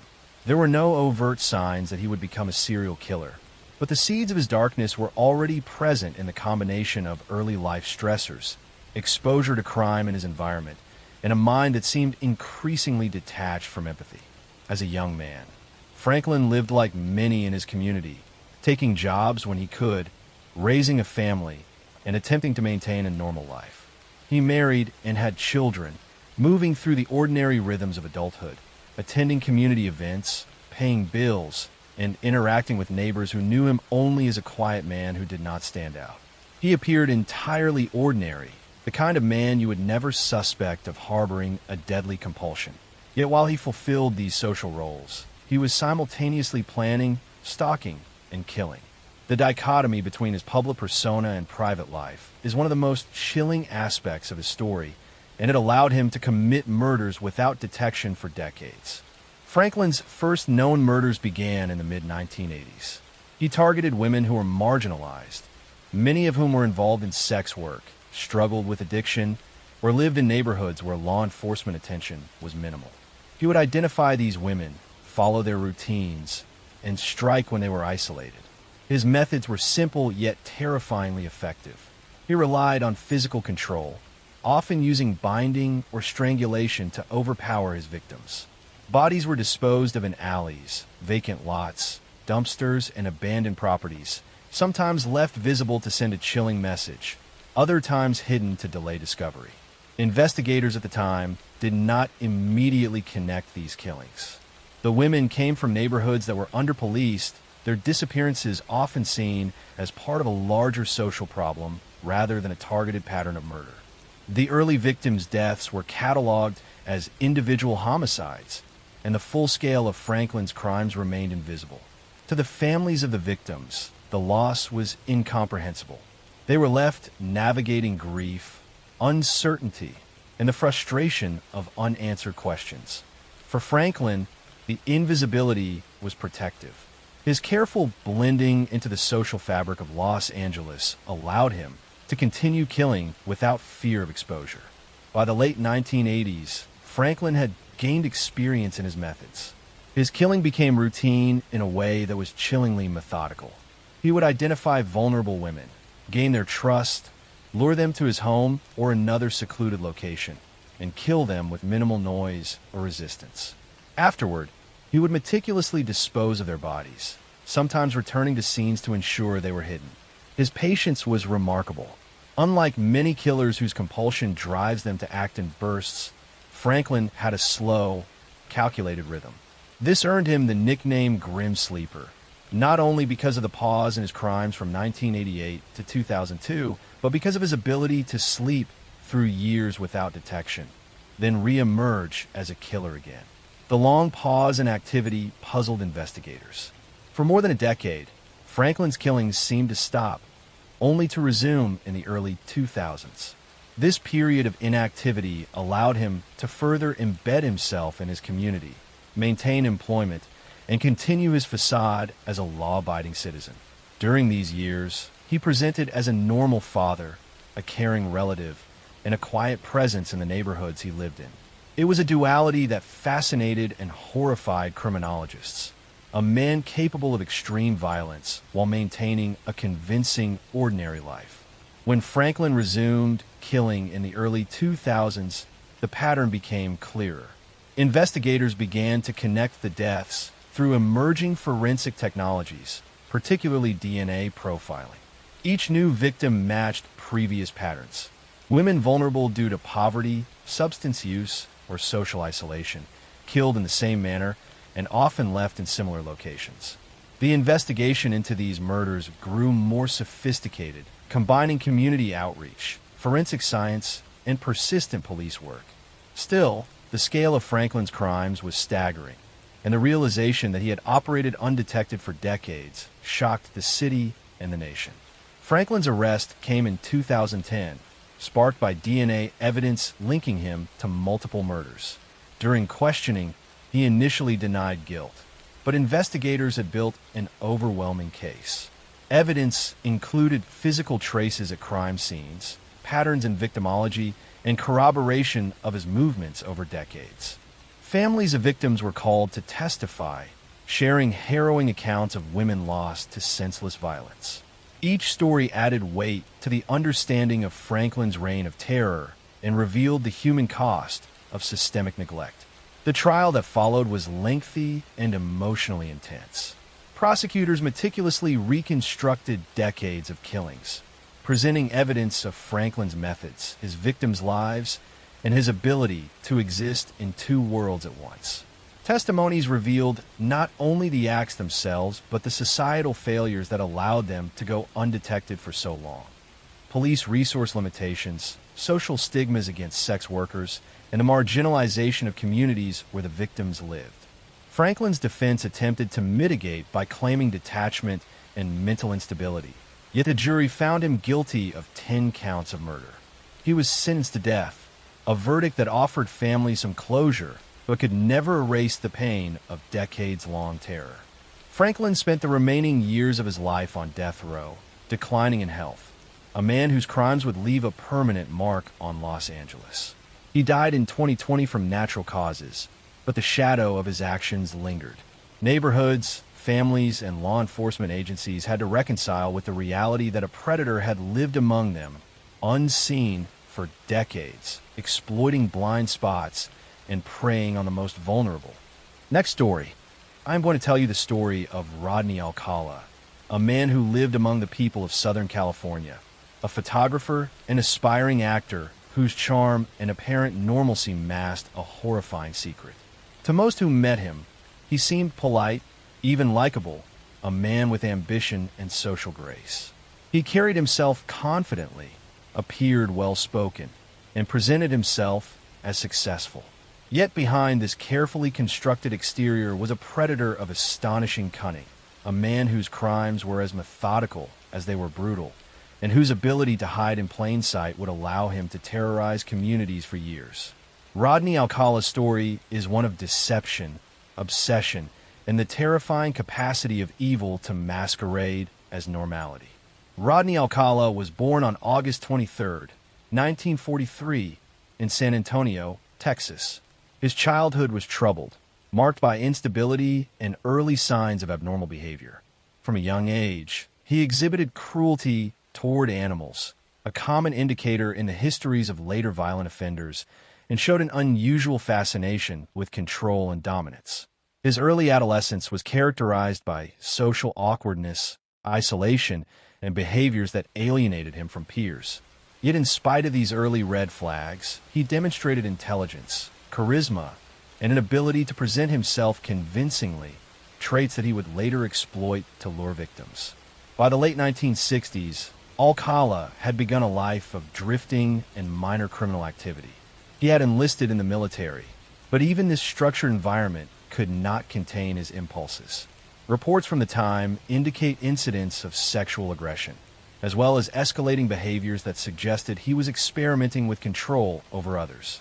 He studied photography, and this skill would later become both a lure and a tool for his crimes.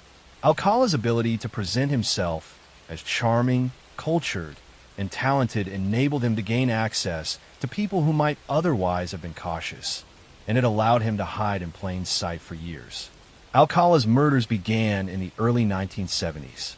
His early victims were often women and young girls whom he approached under the guise of photography sessions, auditions, or modeling opportunities. He would offer to take their photographs, gain their trust, and then isolate them. His methods were cold and calculated. He often used his physical presence and persuasive abilities to restrain his victims, and he killed them with strangulation, bludgeoning, or stabbing.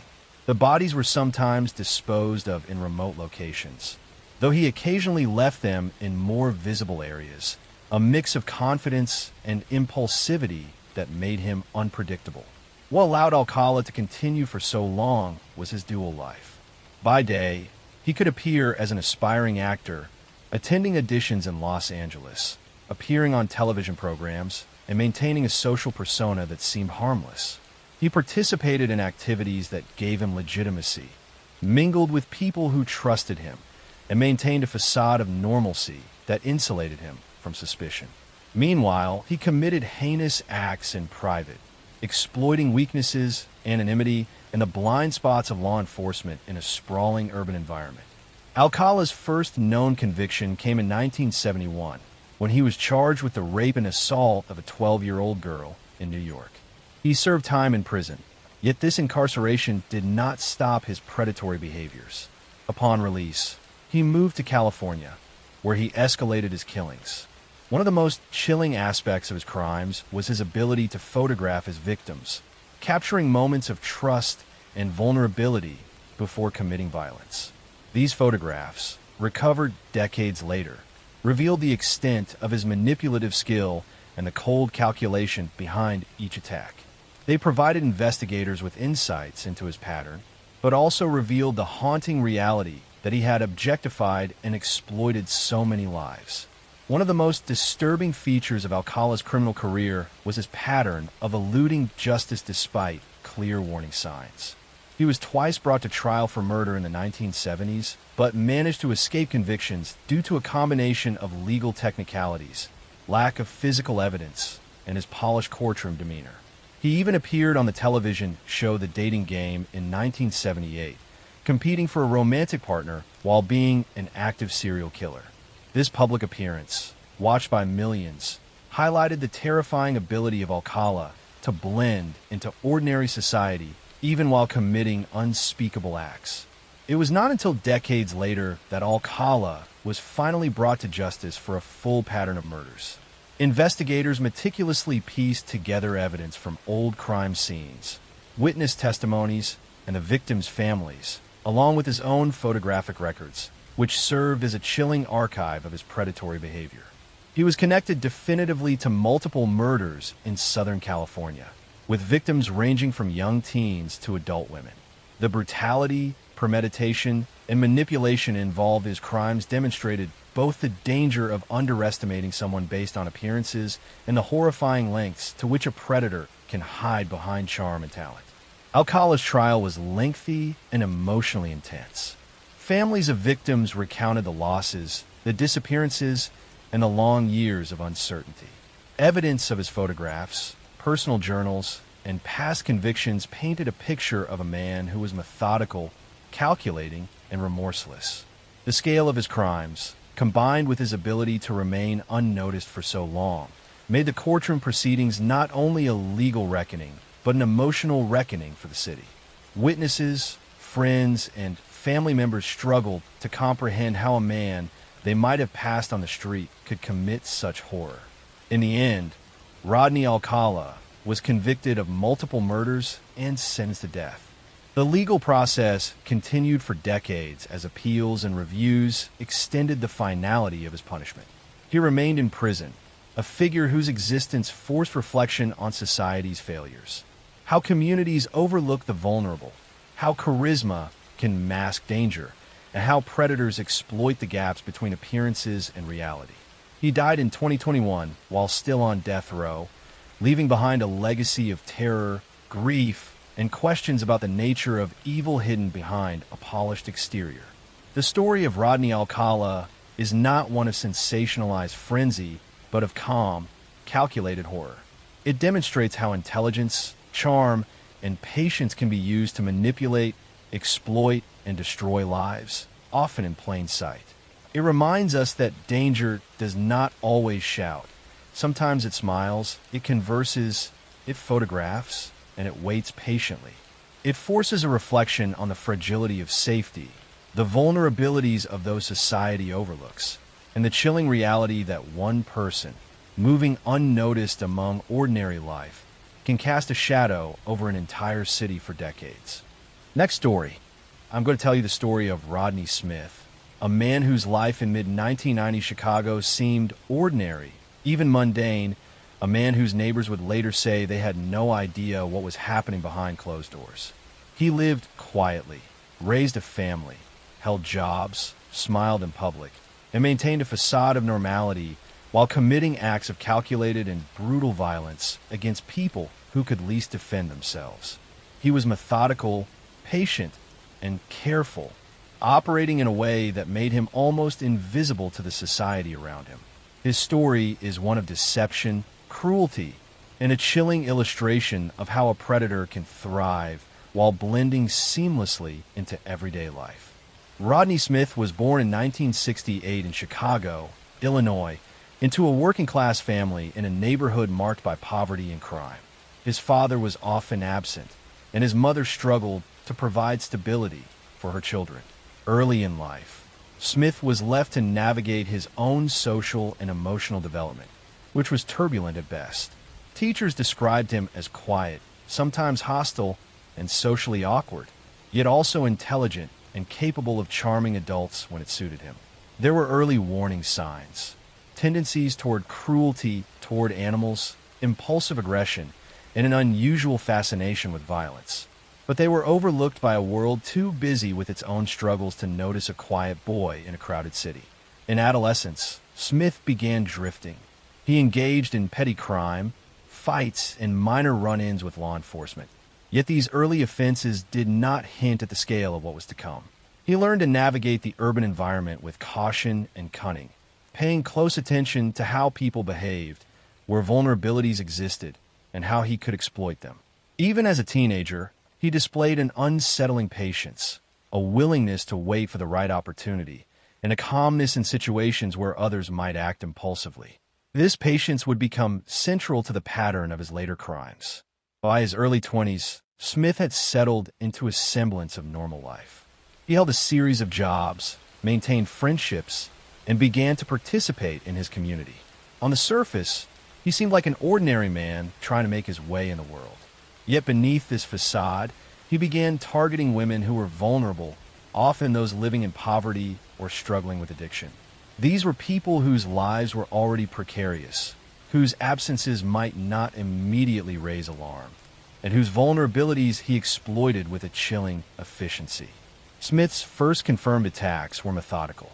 He would watch potential victims for days, noting routines, social connections, and isolated locations where they could be approached without interference. He would present himself as helpful, friendly, or even romantic, depending on the situation, building trust before striking. Once isolated, he would employ physical control, often using his size and strength to subdue victims. His methods of killing were varied, sometimes strangulation, sometimes blunt force, but always carefully executed to avoid leaving evidence that could link him to the crime. Afterward, he would dispose of the bodies in abandoned buildings, alleys, or trash-strewn lots, taking care to delay discovery as long as possible. What allowed Smith to continue for years was not only his careful planning, but the very environment around him. Many of his victims were women living on the margins of society, sex workers, those struggling with addiction, or people without strong social support systems. Law enforcement at the time was overburdened, and missing persons reports for these women were not always prioritized. Neighbors often assumed that absences were temporary or voluntary, and families sometimes had little ability to track them. This combination of personal cunning and societal neglect created the perfect conditions for a predator to operate undetected. Throughout the 1990s, Smith's confidence and boldness grew. He became skilled at manipulating witnesses and presenting a normal exterior even in public spaces where he was under observation. He lived a double life, a man raising children and holding steady jobs by day, and a predator hunting and killing by night. His pattern was patient and calculated, and the variations in his methods, some bodies left partially visible, others hidden completely, made it extremely difficult for investigators to link the murders.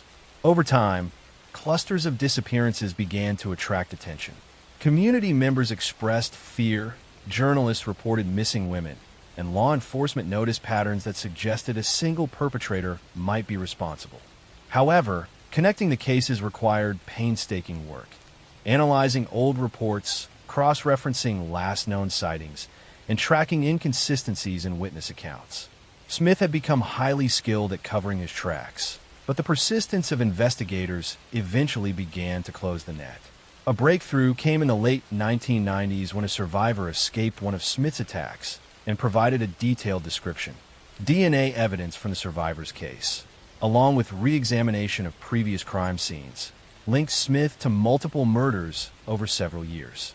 Investigators were shocked at the scale of his crimes, the number of lives affected, and the realization that he had maintained a normal, even unremarkable, existence while committing atrocities.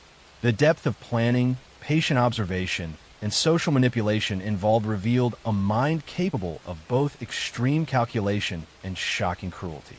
Smith's arrest was both a relief and a moment of disbelief for the community. People who had known him as a quiet neighbor, a father, a friend, struggled to reconcile the ordinary man they thought they knew with the calculated killer he had become.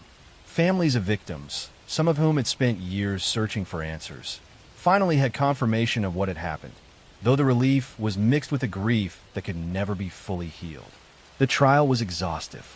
Prosecutors presented overwhelming evidence, witness testimony, DNA matches, detailed reconstructions of his crimes, and accounts of his planning and manipulation. Victims' families recounted stories of the women's lives before they were lost, humanizing people who had sometimes been overlooked because of their social status. Smith's defense tried to argue mitigating factors, including his upbringing and alleged psychological issues, but the jury was convinced by the clear pattern of premeditation, control, and predation. He was convicted on multiple counts of murder and sentenced to life without the possibility of parole. Even after his conviction, the impact of Smith's crimes continued to ripple through the community. The murders exposed vulnerabilities in society, the marginalization of certain populations, gaps in law enforcement response, and the challenges of tracking crimes that spanned years in neighborhoods. It forced reflection on how predators exploit both human behavior and systemic neglect, and how patience, cunning, and normalcy can mask extraordinary danger. Next story. I am going to tell you the story of Michael Hughes, a man whose outward appearance of stability and normalcy hid a chilling life of manipulation, control, and murder. He lived quietly in suburban Atlanta, Georgia, a seemingly ordinary man with steady employment, family ties, and a calm demeanor that allowed him to operate undetected for years. Yet beneath this ordinary surface, Hughes orchestrated a series of crimes that would shock those who eventually discover the truth. His story is one of deception, patience, and the terrifying ways in which violence can lurk behind the facade of normality. Michael Hughes was born in 1971 in Atlanta, into a family that appeared stable but struggled with hidden tension. His father was strict, often cold, and unapproachable, while his mother tried to maintain calm amidst ongoing domestic stress. Hughes was an introverted child, highly observant, and adept at masking his feelings.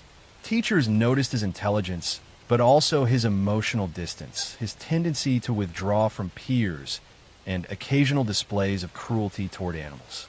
Early experiences of isolation and discipline shaped a personality capable of masking darker impulses while learning to manipulate those around him. In his teenage years, Hughes began exploring boundaries, testing social norms, and engaging in petty theft and deception.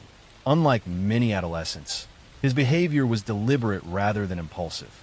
He learned to charm adults and blend in with peers, creating a dual existence in which his public life was respectable and ordinary, while his private thoughts and behaviors were increasingly troubling. This pattern would continue into adulthood and ultimately form the framework for his crimes. By the early 1990s, Hughes had moved into a life that allowed him freedom and mobility. He found steady employment, maintained an apartment, and became active in his local community. Neighbors described him as polite, reliable, and inconspicuous. Yet while he appeared ordinary, Hughes had begun targeting individuals he perceived as vulnerable. Many of his victims were women living alone, struggling with financial hardship, or otherwise isolated. He studied their routines, behaviors, and social patterns, gaining enough knowledge to approach them without raising suspicion. Hughes's crimes were methodical.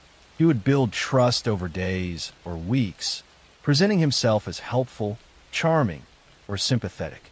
Once he had established access, he would strike with precision, using strangulation or blunt force to subdue his victims.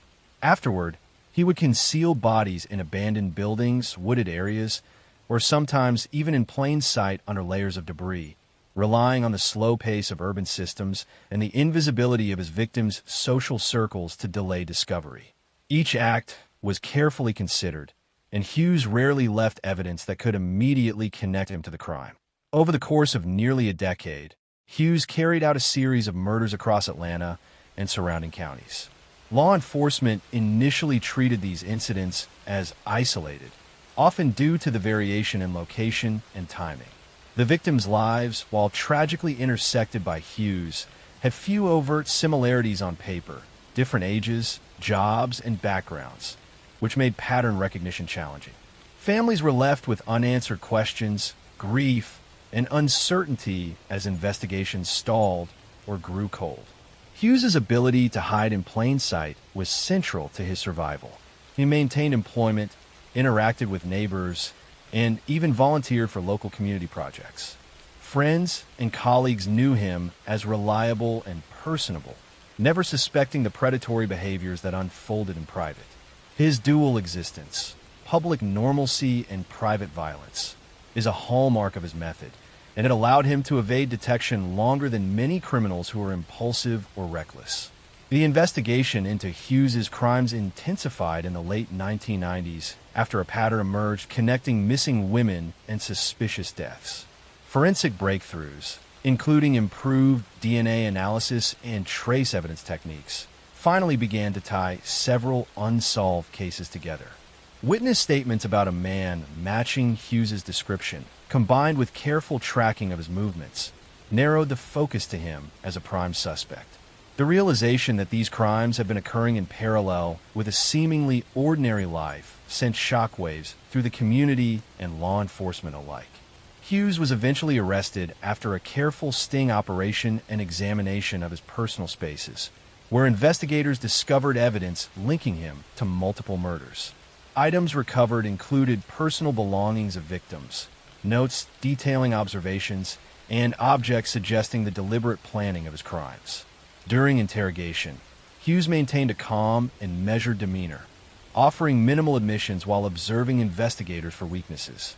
His composure was unnerving, a final demonstration of the patience and calculation that had characterized his life and crimes. The trial was emotionally intense for families and the community. Prosecutors presented a detailed account of Hughes's methods, patterns, and the devastating impact on victims. Evidence included forensic analysis, witness testimony, recovered belongings, and patterns of manipulation and predation. Families shared memories of their loved ones, revealing the human cost of Hughes's crimes and the years of fear and uncertainty that had preceded his arrest. Hughes's defense argued mitigating factors related to childhood and psychological issues, but the overwhelming evidence of premeditation, manipulation, and cruelty led the jury to convict him on multiple counts of first-degree murder. He was sentenced to life without parole. Even after his conviction, the ramifications of Hughes's actions were profound. The case highlighted vulnerabilities in society, particularly the risks faced by marginalized or isolated individuals, and the importance of attentive law enforcement, forensic advancements, and community awareness. Families struggled with grief, investigators with the realization of missed opportunities, and the public with the unsettling awareness that someone so ordinary could hide such extraordinary violence. Michael Hughes' story is a reminder that evil can be quiet, patient, and methodical. It demonstrates how appearances can be deceiving, how predators exploit vulnerabilities and blind spots, and how communities often fail to notice danger until it is too late. It is not a story of sensationalized chaos, but of calm, deliberate horror. A man who lived among ordinary people, concealed his darkest impulses, and left a legacy of grief, fear, and reflection on the fragility of perceived safety. Next story. I'm going to tell you the story of one of the darkest crimes in British history. It is the story of Ian Brady and Myra Hindley, a couple whose charm and ordinary appearances hid a terrifying evil. In the 1960s, they kidnapped, sexually assaulted, and murdered at least 5 children, though it is believed there may have been more. The crimes took place around Manchester, England, and their victims were buried on the isolated Saddleworth Moor, giving the case its haunting name. What makes this story particularly chilling is the calculated cruelty, the manipulation of young lives, and the shocking ability of these two people to hide their crimes behind a facade of normalcy. Ian Brady was born on January 2nd, 1938, in Glasgow, Scotland. His childhood was troubled. His parents had a difficult marriage, and Brady was raised in an environment marked by strict discipline, emotional neglect, and occasional abuse. He was an intelligent boy, but socially isolated, struggling to form meaningful connections. From an early age, he exhibited a fascination with death, control, and cruelty. Friends and acquaintances noted his quiet but intense personality, a combination of politeness and underlying menace.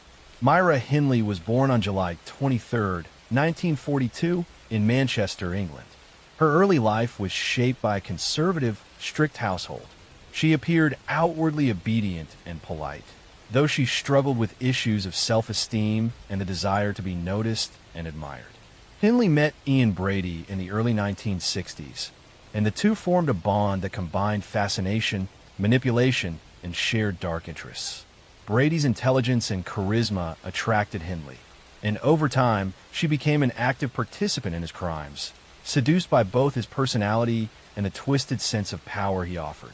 The couple began their criminal activities in 1963. Their first known victim was a young boy, abducted and murdered in a manner that showed premeditation and cold calculation. Brady and Hindley carefully selected children who were vulnerable, often lured from public spaces like cinemas, bus stops, or parks. They would win the trust of the children, use deception, and transport them to isolated locations where the crimes would take place. The planning and precision of these abductions reflected a horrifying ability to study and exploit human behavior and to act without remorse. Once the victims were taken, Brady and Hindley subjected them to sexual assault and ultimately murder. Brady often carried out the physical acts of killing, while Hindley assisted in controlling the victims and in concealing evidence. The murders were committed with meticulous care to avoid detection, including the use of secluded locations and careful disposal of the bodies. Many of the victims were buried on the Saddleworth Moor, an expansive and desolate landscape that provided cover for their crimes. The remoteness of the moor delayed discovery and contributed to the sense of terror in the surrounding communities. For years, Brady and Hindley evaded suspicion. Their outward appearances were ordinary. Brady worked odd jobs and pursued intellectual interests, while Hindley maintained a domestic life that seemed typical.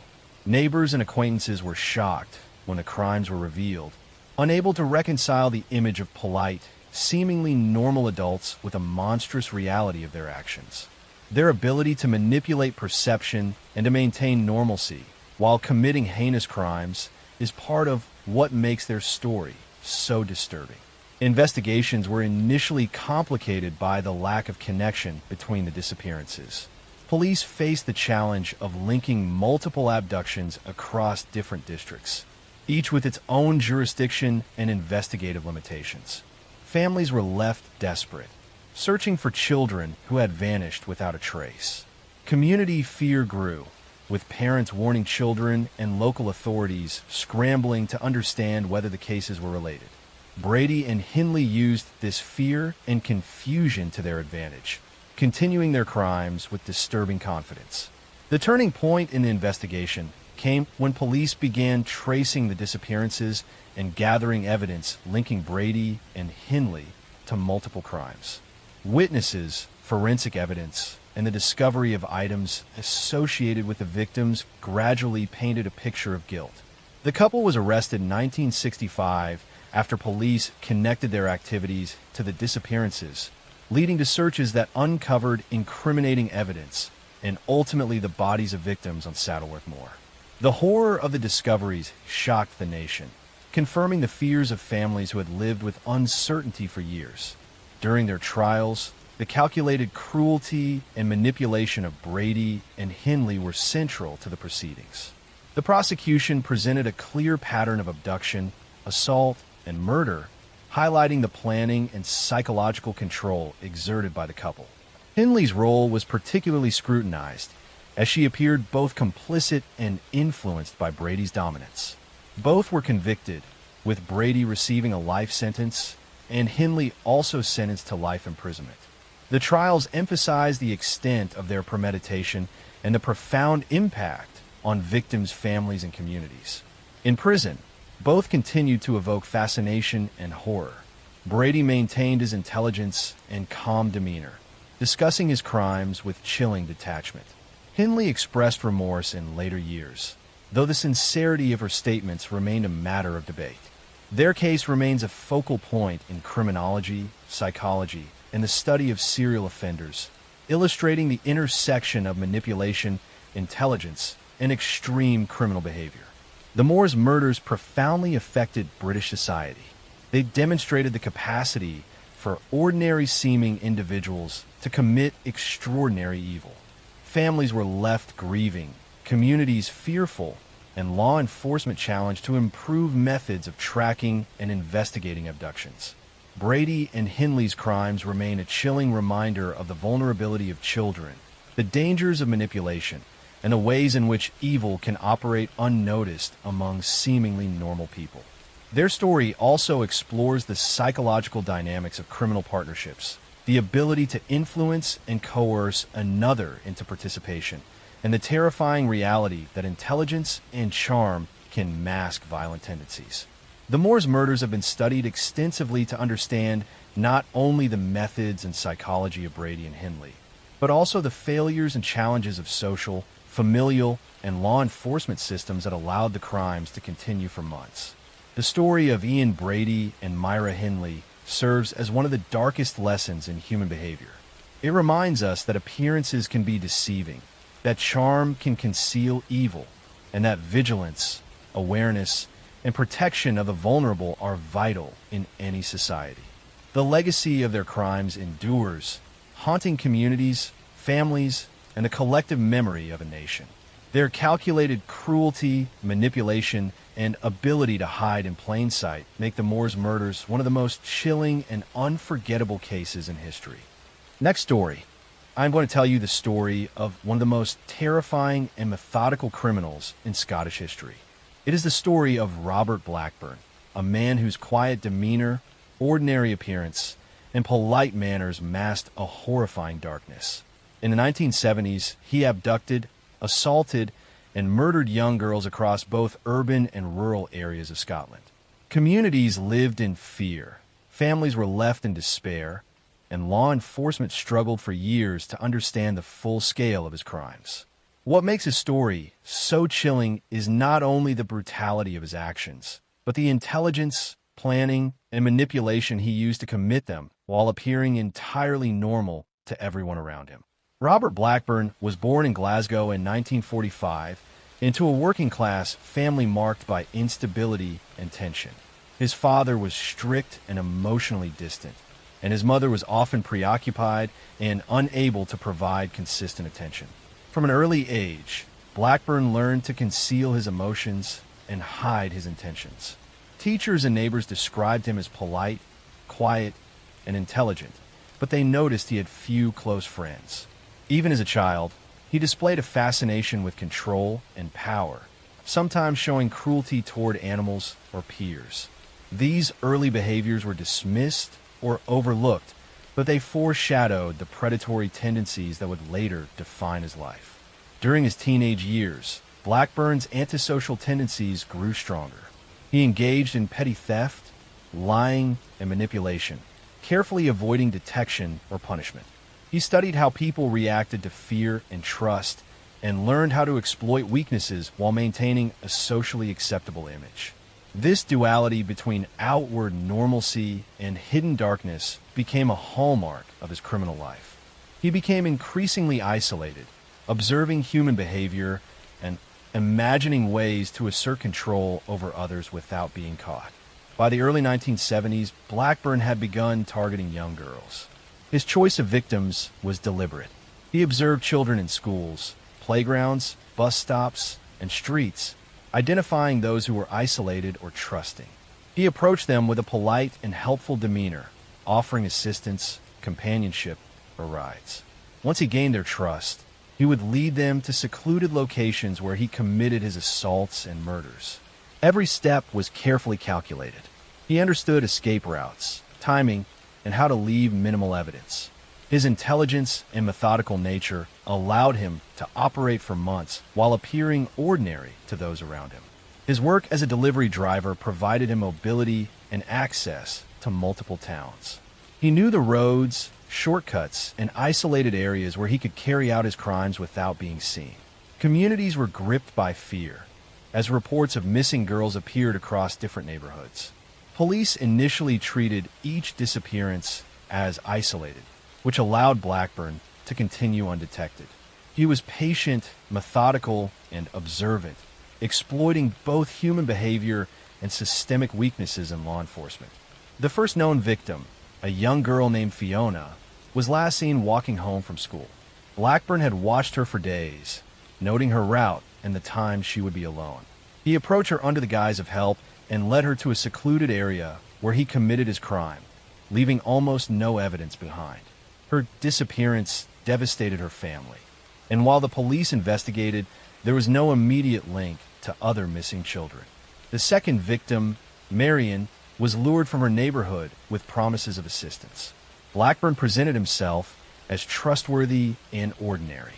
Once isolated, he carried out his planned violence with the same calculated precision as with Fiona. Families began to notice the pattern, but Blackburn's ordinary appearance kept him under suspicion. Over the next several months, Blackburn abducted additional girls. Each time, he studied his victims carefully, planned a route, and chose secluded areas for his attacks. He used charm and politeness to manipulate victims and maintain their trust. Witnesses often described him as polite and unremarkable, a man anyone could trust, which allowed him to operate in plain sight. Police investigations were slow and complicated by limited forensic technology and jurisdictional boundaries. Detectives noticed similarities between the victims' ages, abduction methods, and locations. Communities were fearful, parents vigilant, and children warned to stay close to home. Slowly, a profile of the perpetrator began to emerge. A man who was mobile, intelligent, organized, and capable of blending into ordinary society. A breakthrough came when authorities received tips about a delivery driver seen near multiple abduction sites. Surveillance confirmed patterns in Blackburn's movements, linking him to several cases. Forensic evidence, including personal items from victims, supported the suspicion. Witness testimony further implicated him. narrowing the investigation to Blackburn as the prime suspect. Blackburn was arrested and initially maintained his calm and polite demeanor. Evidence was overwhelming, linking him to multiple abductions and murders. He confessed in detail, describing the abductions, assaults, and murders in a chillingly methodical way, revealing his planning, psychological control, and manipulative strategies. During his trial, prosecutors highlighted the repeated, premeditated nature of Blackburn's crimes. Witnesses described the fear and anguish endured by families. Psychological experts analyzed his intelligence, manipulative skills, and lack of empathy. The court concluded that he was a calculated predator fully aware of his actions. Blackburn was convicted of multiple murders and sentenced to life imprisonment. In prison, Blackburn remained largely silent. Criminologists and psychologists studied his case extensively, analyzing the duality of his ordinary exterior and violent interior. His crimes illustrate how intelligence, patience, and outward normalcy can mask extreme criminal behavior. The impact of Blackburn's actions on Scottish society was profound. Communities were left fearful, families devastated, and law enforcement motivated to improve investigative techniques. His crimes demonstrated the dangers posed by organized, intelligent predators and the importance of vigilance and cooperation between police and communities. Robert Blackburn's story is a stark reminder of the hidden darkness that can exist behind ordinary appearances. He combined charm, intelligence, and careful planning to abduct, assault, and murder vulnerable children. The fear he inspired, the lives he destroyed, and the devastation he caused ensure that his case remains one of the most chilling in Scottish criminal history. His story continues to be studied as a warning of the dangers posed by methodical predators hiding in plain sight. Next story. I'm going to tell you the story of one of the most disturbing and methodical criminals in American history. It is the story of John Norman Collins, a man whose polite demeanor, charm, and intelligence hid a terrifying series of murders in the 1960s.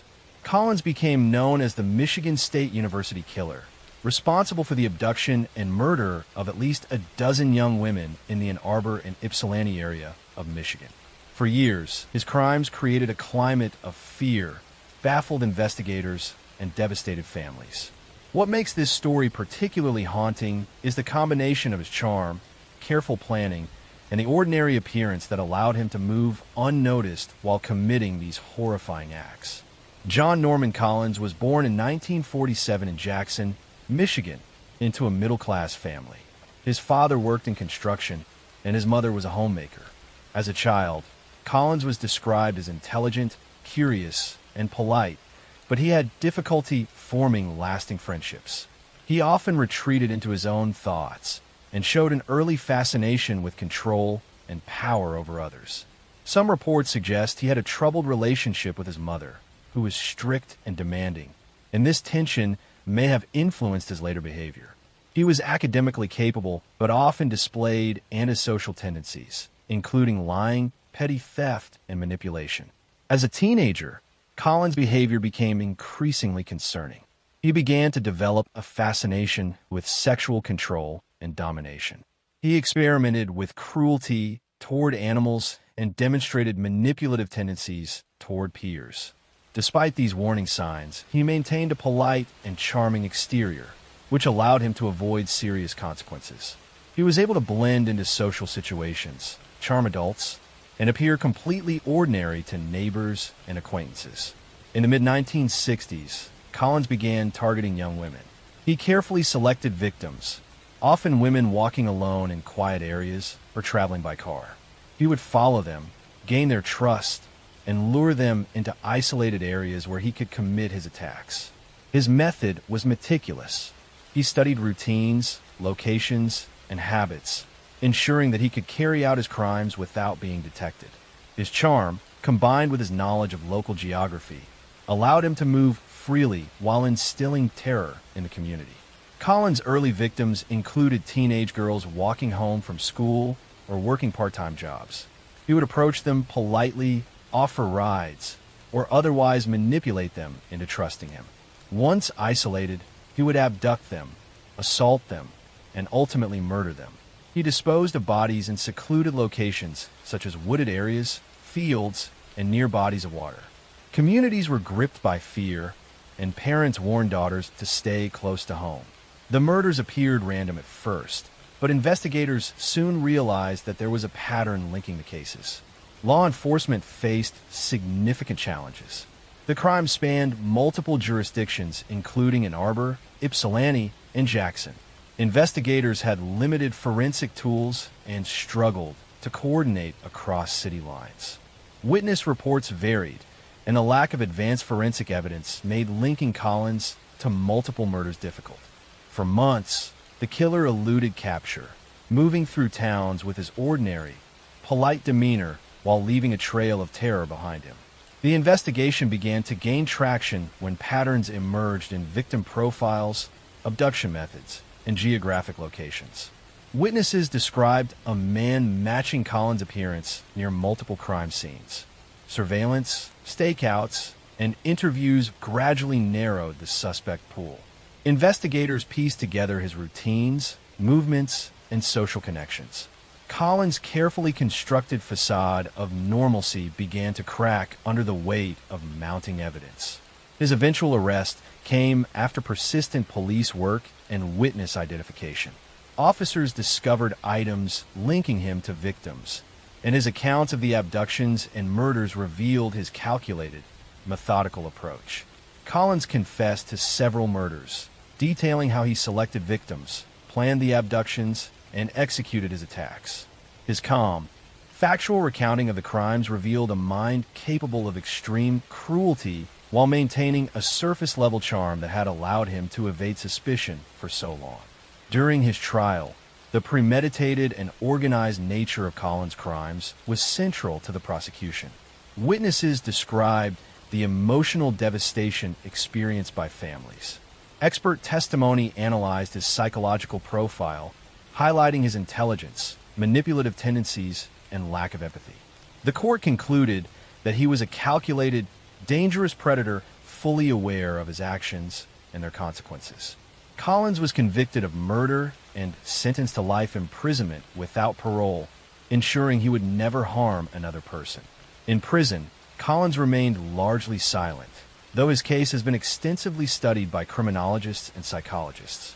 Analysts have examined the combination of intelligence, charm, and manipulative skill that allowed him to commit multiple murders over several months. His case is often cited in studies of organized offenders, individuals capable of hiding extreme criminal tendencies behind ordinary appearances, and the psychology of predation. The impact of Collins' crimes on the Michigan community was profound. Parents were terrified, communities were on edge, and law enforcement agencies improved investigative techniques as a result. Families were left to grieve and cope with the sudden, violent loss of daughters who had been manipulated and murdered by a man who appeared entirely normal. The case left lasting scars on the Ann Arbor and Ypsilanti areas and remains one of the most studied series of murders in Michigan history. John Norman Collins' story